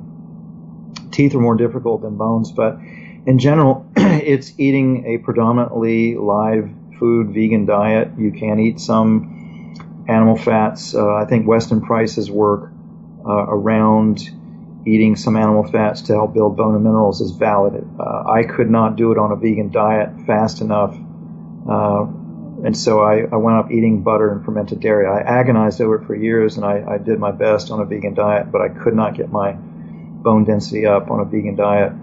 So I switched to eating some raw fermented dairy and raw Amish butter periodically, a couple times a week. And that, combined with massive doses of bioavailable minerals, remineralized my body. And I've helped other people, particularly older people, do that as well. The types of minerals that I like to use are Angstrom brand minerals, ANGSTROM. Angstrom brand minerals, they're 100% bioavailable. They're in liquid form. And I make a cocktail of nutrients and detoxifiers every morning, and I dump those in. And periodically, maybe once every year or two, I'll get a hair analysis. I'm always getting quantum biofeedback, which will show mineral deficiencies, but I like to get a hair analysis every now and then, every year or two, to show mineral deficiencies and imbalances and heavy metal toxicity. And then I will use, if I find I'm deficient in a particular mineral or overabundant in one, I'll either detox and I'll take in minerals, specific ones in angstrom form, to bring them up. There are other sources. Chelated minerals are not 100% bioavailable, so I don't use too much of them, but I do use a product called Oxylent, which Sarah Banta, I know she sells. You had on your show recently. And also Trace Minerals Research has some good electrolytes. The Oxylent electrolytes, I'll combine those with the Angstrom minerals, and I'll also use GHC Health. They have a product called Intracal, which is a good calcium and magnesium orotate, which is 100% bioavailable. If you want to understand about minerals and mineralization, let me see the guy's name. There's a book called The Curious Man, and you can get it on Amazon. It's about Dr. Hans Nieper, Nieper. Hans Nieper did hard science, and he has impeccable credentials on mineralization of the body and how to do it, and what minerals are bioavailable and which ones aren't. Oh, okay. And so that's a good book if you want to learn about minerals. That's awesome. I'll just add a couple things in here. Sarah Banta, which Ken, thanks for putting me onto her. As you said, we had her on our show, episode 465, and she's got some great scalar or some kind of silver, I think, that she uses that's really, really awesome stuff. And that was episode 465 if people want to listen to that. And then also, you mentioned the Oxy powder. If people are interested in getting that, that is available in our store. So the Oxy powder, I think you mentioned that a couple of minutes ago for a different question. But one final thing on bone remineralization. Let's see, what is his name? Patel. There's a good program that Kevin Gianni put together with Dr. J.E. Williams on that. If you go to extremehealthradio.com/bones, BONES, you can get access to that. This whole thing on bone remineralization too. So that might be a good resource. Okay, one final question. Then I want to ask you, Ken, about your rest shield and all of that. Lauren writes in. Let's see. She says, my name is Lauren. I'm turning 50 years old next week. And I just want to say, too, that we cannot give medical advice because this is a more medically designed question. So she says here she was diagnosed with invasive and intraductal carcinoma a couple weeks ago, which is basically milk duct cancer of the breast. And her surgeon wants her to do 3 months of chemotherapy. After that, get a mastectomy and axillary node dissection of her right breast. And she says she's oversensitive to alcohol and chemicals. So I've been desperately researching for alternatives or integrative, naturopathic, holistic treatments. And so my son mentioned, okay, she goes on here about asking Ken, refer to a referral to a holistic doctor who's had success. Okay, she says she has, that's what I would do is recommend her to a doctor. Gabriel Cousins at the Tree of Life Rejuvenation Center in Patagonia, Arizona. I would get in touch with him. He has a long, long history, many decades of healing so-called incurable diseases, including cancers, sarcomas. Also, Dr. Robert Morse here in Florida. He's not as easily to work with because Gabriel Cousins, you go to him and he's got a healing center and you can go through his process. Robert Morse will advise you, I think by phone and email remotely, and he does iridology and he's got a whole protocol with his herbal extracts, and he's got a very high rate of success with cancers, over 90%. He's been doing it for 40 years. So I would recommend those two people. You can also go to the services page of my website at services.freshandalive.com. And there are several different practitioners there who are absolutely amazing. Some of them have technologies that are amazing for healing. One is Ed Edwards. Ed Edwards is an amazing guy who does distance energy healing. And of course, he or I can't make any claims about what he can do. But I'll put it to you this way. I've had friends who had cancer who I had Ed work on remotely, and they had amazing results. And then also, Ed did a demo on me one time. I was talking to him on the phone when I was first encountering him, and he was in Georgia, I was in Florida, and he did a little demonstration with his energy on me, and he almost knocked me over. I was standing flat-footed, and he almost pushed me over with his energy remotely. So Ed Edwards has some amazing work that he can do. And then also Sherry Edwards, that's Sharry on that same page. Sherry Edwards has some sound technology that is absolutely amazing for healing a well, particularly bone. And that reminds me, for Patel, who was asking about the bones, that's another thing. Sherry Edwards' technology is phenomenal for healing bone, just unbelievably so. And two other resources for improving assimilation of minerals, the accelerated silver at acceleratedhealthproducts.com. That will really help with the uptake and assimilation of minerals. And then also hemp paste, which we can talk about if we have time. Hemp paste is a form of CBD that is extremely healing in itself, but it also helps with mineralization and osteoporosis specifically. There have been studies done showing that CBD and cannabis improves bone density. So I would definitely check those out. Awesome. And you're not connected up with that company as far as I understand, right? Hemp paste, this new product that Not other than using their product. I've been using their product for about 6 months, and it's absolutely phenomenal. I've turned all my friends onto it. They've jumped on it. I've seen incredible results with it. My office manager's dog started having epileptic seizures, and the vet told her that the dog was going to die if they couldn't get the seizures under control, and the meds didn't work. She put it on hemp paste, and in one day the seizure stopped. Wow. And I've worked with autistic kids that has radically improved their behavior with it. Neuromuscular disorders improved significantly with it. It's really good for sleep. It's really incredible for sleep, even though, I'm surrounded by my Scalar devices and I sleep well anyway, but that stuff is like a double whammy. Yeah, and then, there's been tons of research showing cannabis and CBD beneficial for things like glaucoma and epilepsy and multiple sclerosis, cancer. Tommy Chong actually healed himself of cancer using cannabis. Stress and anxiety, it's phenomenal for that. I've noticed it really chills me out. It doesn't make you lethargic or dumb you down or anything like that, but it really just calms you out.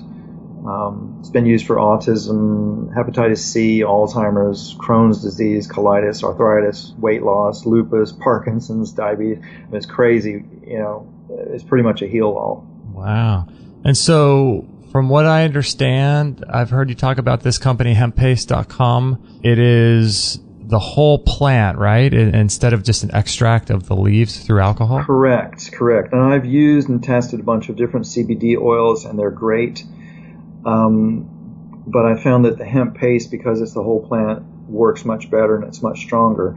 And that's in fact backed up by scientific study. There was an Israeli study that was published in the 2015 Journal of Pharmacology and Pharmacy that showed whole plant CBD was superior in effect to the oil extracts.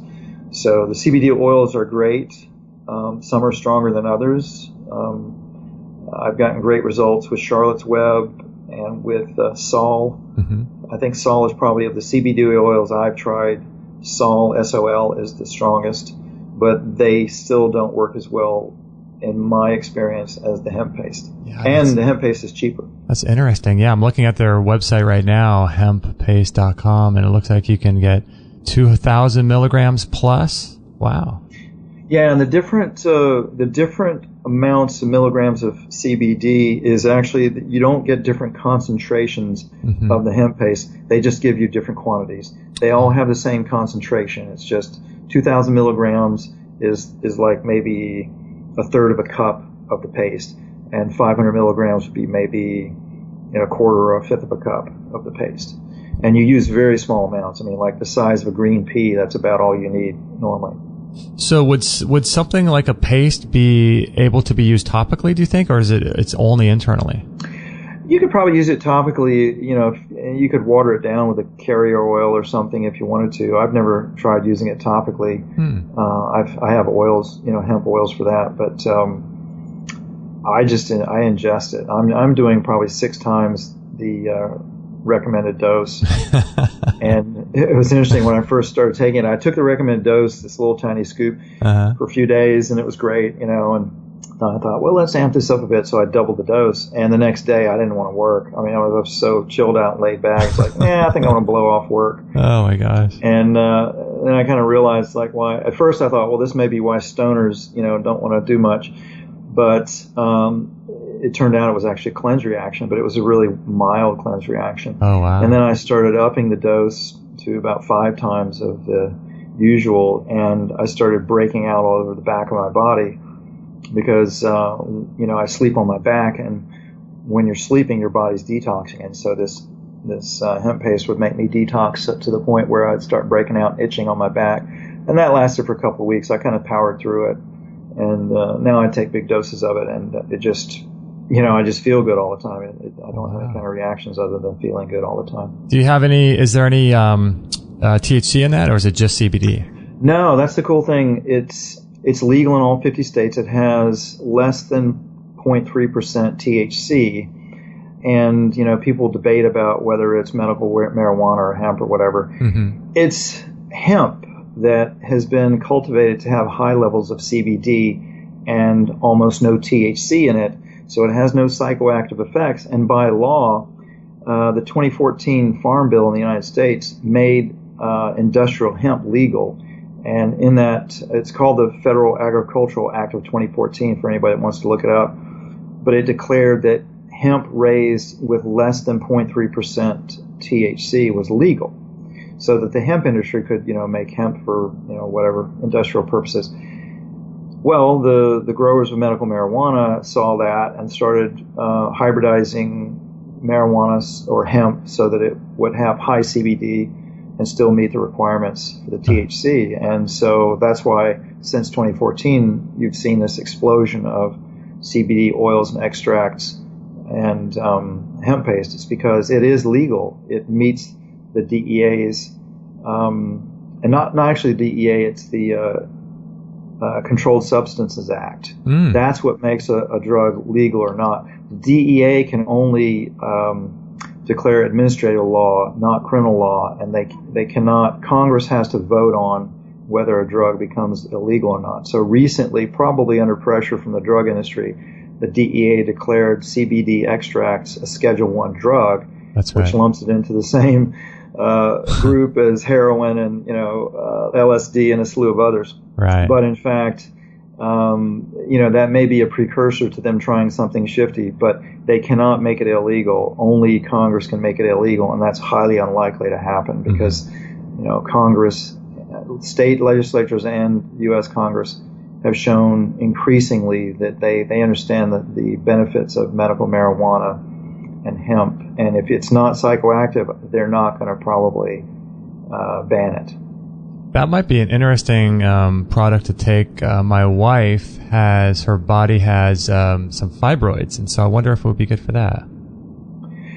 It very likely would be, and in my experience with fibroids, also herbal extracts, tissue-specific herbal extracts. I would check out, like Robert Morse's stuff or somebody else's specifically for tumors and fibroids. That will break them up well, and other detoxifiers. Yeah. Really cool, hemp paste. I'm going to check that out. That's cool. I like that they're making it with the whole plant.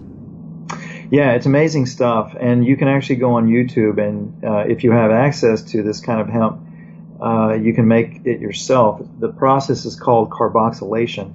Oh, right. And basically, you just powder the hemp, and then you cook it and mix it with a carrier oil, like coconut oil or glycerin or something. And there's a guy named Peter Eugene on Facebook who has videos showing how to do it. I'm going to look him up. Peter Eugene? Mm-hmm. He has a radio program. He's a wonderful guy, and he has a lot of empowering health information and interviews with people. And he's got a YouTube video he launched recently about how to make your own hemp paste. Oh, that's cool. I'm going to look him up. I typed in Peter Eugene hemp, and I'll find him. Mm-hmm. Cool. Yeah, he's on Facebook under Peter Eugene. Okay, cool. I'll look into that. That's great.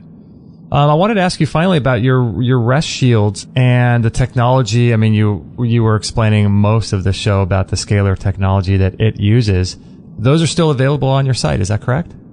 They are, ever more so than ever. People are hearing about them and buying them and getting amazing results very often. You know, I can't really tell the truth about what they can do because it would get me in trouble with the medical establishment. Right. But suffice to say, we've had people have amazing results with it. About 5% of the people that get them will say that they don't notice any difference, but when you test them and measure, you can see the biological effects.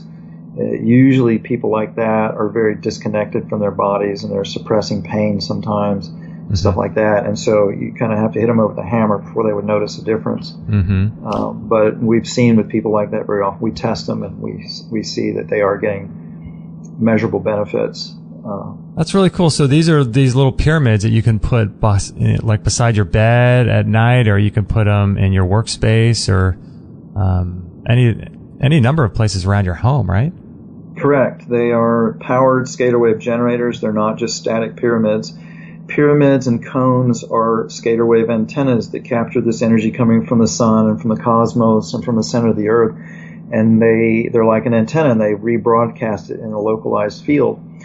And so my device uses electricity to generate what are called Dirac pulses, and those pulses generate scalar waves. And then we send that through some antennas that mimic the structure of DNA and create vortices. And then we run that also through minerals that have their natural structures will modify the frequency. So you get a slew of different frequencies from this, and then overall it pulses on and off at the Schumann resonance, which is 7.83 cycles per second, which is a pulsing that's supposed to be in the Earth's atmosphere that slows us down, relaxes us, and de-stresses us and gets us in a deep sleep state. But it's accelerated on Earth now to where it's stressing people subtly. So when you're immersed in that field, or any living organism is immersed in that field, it de-stresses them, and you see all these benefits because of that. Wow. So it says here it's got a 20-foot radius. So you've tested that, and about 20 feet is the maximum distance it can go? Well, that's a conservative amount. We have measured it going out to about 40 feet, and we've had people who can see and sense energy tell us that it reaches out about 40 feet. But the closer you get to it, the stronger it is. And so, you know, just to kind of keep people who are not very energy sensitive from not feeling it, we tell people keep it within 20 feet of you, but it reaches out farther than that. That's really cool. It looks like there's a little light on there. How cool. And you plug it into the wall. And is there any issue with power coming to it from the wall? No, you know, people ask us sometimes, does it put off EMF? And the scalar field that it puts out actually structures electromagnetic radiation and makes it much less harmful. It's called quantum coherence for people that want to Google it and study it. When you've got conventional electromagnetic energy passing through a scalar field of the proper structure, it will make the electromagnetic energy, which is normally kind of the waves are bouncing around randomly and chaotically, it'll make them all become parallel, so that when they're coming to you, they're passing through you all parallel to each other, so it greatly reduces the impacts at a cellular level in the body. That's kind of how it works. Since it reduces EMF, even if the only thing that puts out EMF in the thing is the power supply that's plugged into the wall, and that's so minuscule. I mean, you get 6 inches away from it, you can't even measure it. Right. But then the scalar field or the rest shield structures it anyway, so you know you're not getting impacted by it. That's a cool thing. Wow. So you can put them in your office. Probably an office would be a good place for it because of all the computers and things. Absolutely. I mean, we tell people, you know, locate them strategically where you sleep and where you work, particularly if you're around Wi-Fi or smart meters and cell phones and that kind of stuff. Yeah. That wireless technology is horrific for the body and the brain. And so most definitely, it doesn't make you sleepy. When you go to sleep, it'll pull you into deep brainwave states. But it's kind of like music. It's like listening to music. You know how music calms you down and relaxes you if you're listening to something slow. It's because the body and the brain and the nervous system, the cells, they're designed to entrain with a pulsing of any kind, whether it's light or sound or scalar waves or whatever. And so just like listening to music, that's how this thing works. It just slows you down by the brain and the body and training with it. So it can't harm you. It doesn't have any negative side effects. We've never seen any negative side effects with anybody, other than sometimes it will make people process suppressed emotions. So on a few occasions, we've had people that had violent or upsetting dreams, because they were processing through suppressed anger. But that's about the worst thing you can say about it. Oh, interesting. Wow, what a cool thing. And you have all kinds of other cool stuff there too. You have the scalar energy discs, those little tiny discs, and the hand grenades. Those are pretty cool. Yeah, I originally designed the disc. I originally came up with a large disc to put underneath fermentation buckets to improve fermentation. Oh, okay. Because these scalar fields, they enhance plant growth, they enhance microbe growth, and by the way, not pathogenic microbe growth. They actually suppress pathogenic growth, and they improve probiotic and beneficial microbe growth. So I put them under my brew buckets and get better results with it. And then people started buying them and doing all kinds of crazy things with them, sleeping with them and putting them inside the refrigerators. And we knew that it would structure water, so we told people they could put it underneath a water vessel and it will structure the water homeopathically in a beneficial way. But it'll make food last longer in your fridge and all kinds of stuff. People like I haven't had a headache in many years, but when I would get headaches on rare occasions, if I laid down with a disc underneath my pillow, the headache would go away within 5 minutes. Some people have seen really significant pain relief with them. So yeah, there's all kinds of crazy stuff that people do with them now. That's so cool. Well, we are connected up with you, so if people want to go through our website, and it's available in our store, so if people want to go through our website and check out those the rest shields and everything else Ken's got going on over at freshandalive.com, that will be awesome. And I see here on your events page, you're going to be speaking for those people that are in Pennsylvania or on the East Coast, April 7th through 9th at the Free Your Mind conference this year. Correct. I'm going to be speaking in Philly, and then I think either before or after that, I'm going to be speaking in Ramsey, New Jersey, which is just outside of New York City. And then I'll probably be speaking in New York City also, somewhere around Chinatown, I believe. Oh. So I haven't got those all that nailed down yet, but I think that's what's going to happen. So yeah, I'll be in that area. That's awesome. Are you going to be out here for in California? What was that conference that I was going to make it up to LA to see? Was that the Conscious Life Expo conference or? No, I need to get a hold of those folks because I see some of the stuff they're doing. It's like, wow, they ought to have me speaking there. But yeah, no, gosh, what was the name of the conference I was at? I forget the name of that. I was going to come see you, but we couldn't make it happen that day, and it was up in LA, wasn't it? It was. God, I wish I could remember it. It was David Saeed Farman who hosted the event. Okay. And he's on Facebook. It's SAEED, David Farman, Farman. If you find him on Facebook, you can find his event. Oh, cool.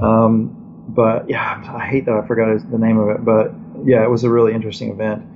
And I love coming out to California. I've got an uncle who lives in Venice Beach, so you don't have to twist my arm to come out there. I imagine I will be out there several times in 2017. Oh, nice. If you're ever okay, let me see. Was it New Humanity or it wasn't Expo West? No. Conscious Life Expo. It wasn't any of the big ones. I don't remember offhand what the name of it was. Okay. But they had a lot of interesting speakers. Yeah, if you make it out here, let me know, and maybe we can do something in studio on video. That'd be a lot of fun. Oh, I'd love to. Yeah, I'd love to. That'd be great. All right, Ken, thanks for being on the show, and gosh, we almost went for 2 hours. Yeah. Well, it's my pleasure. I appreciate it, Justin. You know, it's like people like you, I enjoy being interviewed by because you always ask great questions because of where you're coming from. You know, thanks. Like you've done the work yourself, so I enjoy it. Thank you. And the best website for you is going to be freshandalive.com, right? Correct. And for people that are interested in my information and teaching and that kind of stuff, my blog is freshandaliveblog.com. Oh, okay. And how often do you write articles on there? It varies wildly. Sometimes I'll do 10 in a week, and sometimes I not post for several weeks. But I'm going to be getting some help to post more often, and I do a lot of videos there, and I do a lot of Q&A there as well. Oh, cool. And I forget, are you available for people if people want to call you up and have a consultation with you? Are you available for that? No, unfortunately, I haven't done consults since 2012 because I've just gotten so busy that I barely even have time to talk to people on the phone. like I said, I get a couple of hundred emails a day, and I get 30, 40 messages on Facebook a day. I've gotten where I can't even handle that, so I have to have staff triage it for me. So I don't do consults anymore. But my staff can point people in the direction for help if they need help.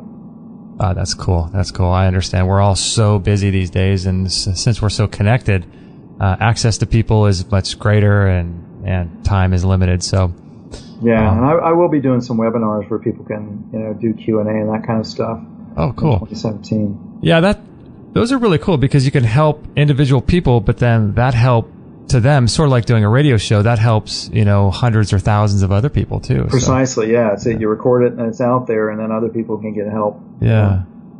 That's it. Good stuff. All right, freshandalive.com. Thank you, Ken, for your time today. I really appreciate it. Oh, my pleasure. Thank you so much, Justin. Yeah, hang on the line there really quickly, and I want to just thank everyone for being on this show. If you want to catch any of the links, I'll try to put some of the links that we talked about for today's show on this show page. Let me make sure I get this correct for you.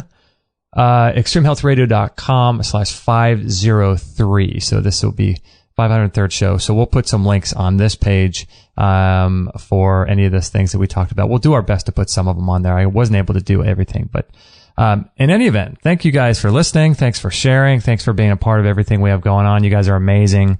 Thank you for all your emails and everything that you're doing. We really appreciate it. So thanks for listening. If you know of anyone that would appreciate this show or be interested in it, simply pass it on to your friends through Facebook. Ken and I would appreciate that. So we appreciate that a lot.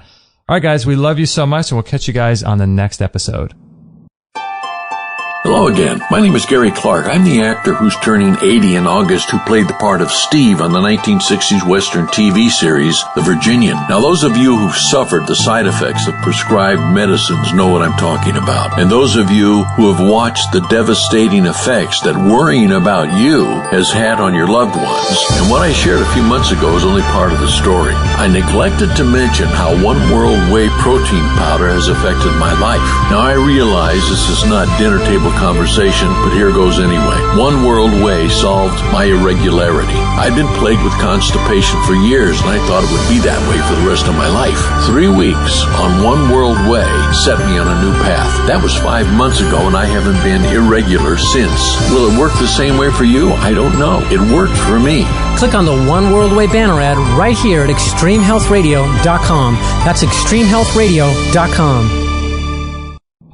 All right, there you go. Episode 503, Mr. Ken Rohla from freshandalive.com. Pretty cool stuff, huh? I like that guy. He is really, really cool. He's really got a calm sense about him, doesn't he? And I like his I don't know. I've never seen him speak in person. I like to see him speak in person. And like I said before, at the end of the show, I was going to go up and see him in LA, but yeah, he just seems like a really calm, cool guy. I like what he's doing. Freshandalive.com. He's up to some really cool things going on there. So, if you guys are interested, like I said before, the Oxy powder is available in our store that he mentioned. That's by Dr. Ed Group from globalhealingcenter.com. And, we're connected up with him, let me make sure I get this correctly, in our store. I think there's a link at the very top of our store. There is called Do You Shop Here? And those are a number of different online outfitters of really great organic products and things. And so we're connected up with them probably near the bottom of this thing. Global Healing Center, Synergistic Nutrition. Yeah. So if you are a regular purchaser of online items, check out our store. And at the very top, you'll see a link that says Online Retailers We Support. And as always, the Rest Shield, the Scalar Shield, is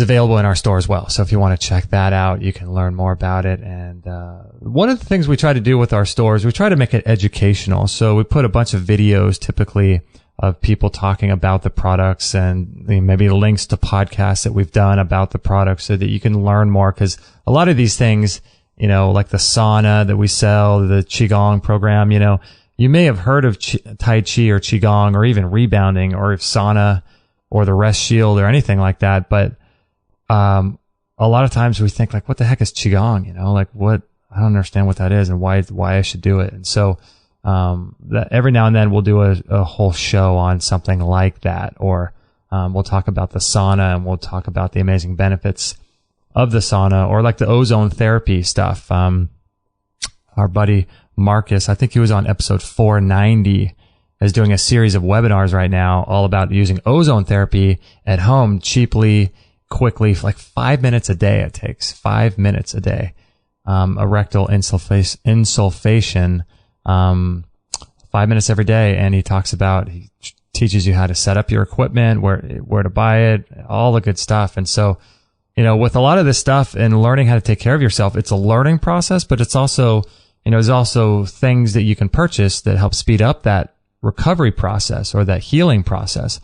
But there's a lot of education because we're not taught any of this in school. So, it's really important to be able to, have an education and learn about the different technologies and the different things that people are up to that help the body heal. So that's why we put a lot of the videos in our store. Thank you guys for listening. Mr. Ken Rohla is a fan favorite and people love him. So we'll have him on semi-regularly, and we can talk about this cool stuff that he's up to over at freshandalive.com. Let me just give you a quick update on, let's see, our upcoming show schedule so that you guys know what's going on. Like I said at the beginning, our shows are 3 days a week. We're going to be recording, let's see, yesterday, Dr. Daryl Wolf about, what did we talk about? Autoimmunity and cancer, I think. Cleansing and detoxification. That's right. The Doc of Detox. That was episode 502. I think this Friday we have, we're going to do a whole show on movement and how using the body and mechanics are really, really important. Movement and performance, which is one of the reasons why I've been doing my stand-up desk recently. That stand-up desk that I use is in our store as well.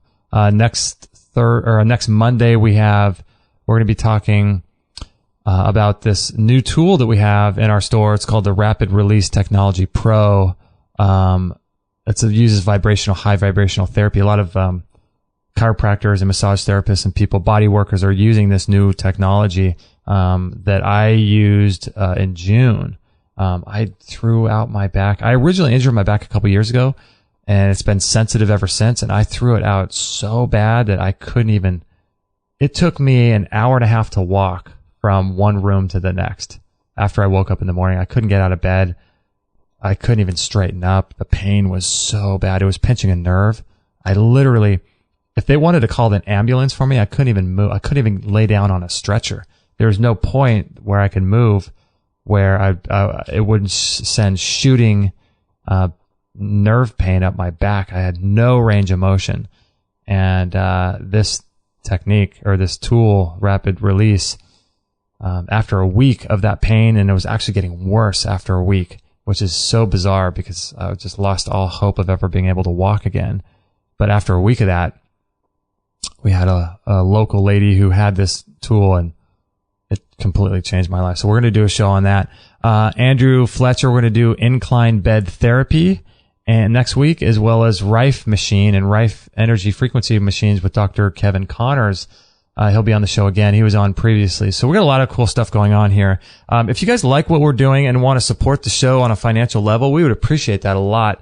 It takes a lot of time and effort to produce these shows. It's full-time. It's more than a full-time job for me, as I'm the only one doing it. And if you like the energy that we put out and what we do, as far as interviewing our guests and having people on, trying to uncover what's going on with our health, consider supporting us. A great way to do that is on Patreon. If you want to do that, you can donate $2, $3, $4 a month, and that would be awesome. And if you have Facebook, you can sign up to Patreon. It takes you like 30 seconds to do it. So we would appreciate that. Our mission is to help 1 billion people on the planet, and that's our mission. And so if you want to jump on board and help us do that, that would be awesome. Another great way to support us too is on the right-hand side of our website. Now we've created an Amazon link. You'll see a link to Amazon on the right sidebar of our website, but just below that, there's a text link that says click and drag me. And if you drag that text link to your desktop, it becomes an icon which you can use every single time you make a purchase. So the cool thing is that you don't have to think about going to our website. You can just use the icon that's on your desktop.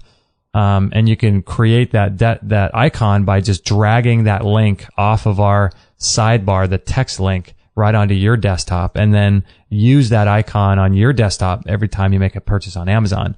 And that's a really easy way to support us. So we are so thankful. Thank you guys for doing that. We really appreciate that.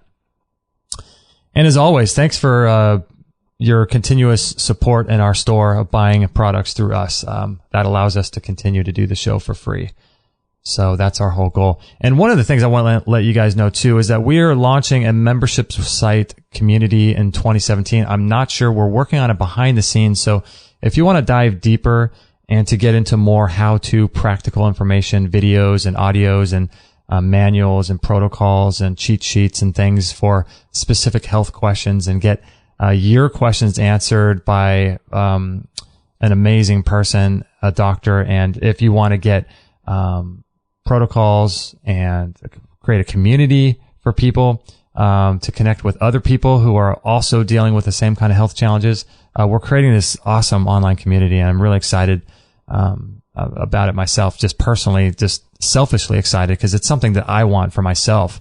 I want to create a community where I can interact with one another and get tips and ideas, and possibly meet up with people at conferences and things. The sky's the limit to what we can do with this thing.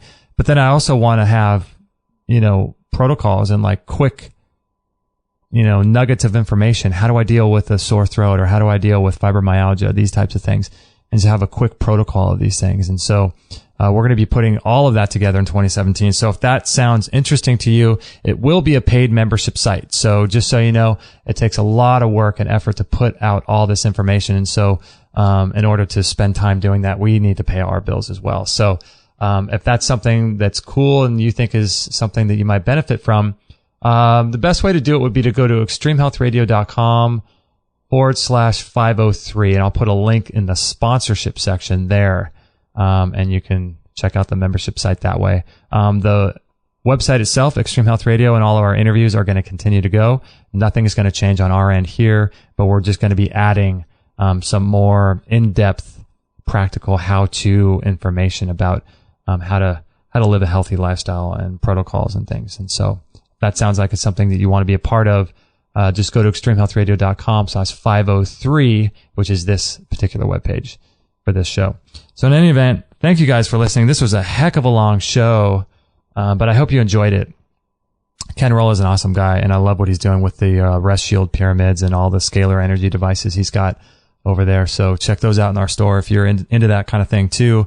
I think that's about it. It's time for me to go make coffee drink. I did my little coffee drink in the morning with my One World Way and my colostrum and medicinal mushrooms. So I got some stuff to do. I'm really excited about that.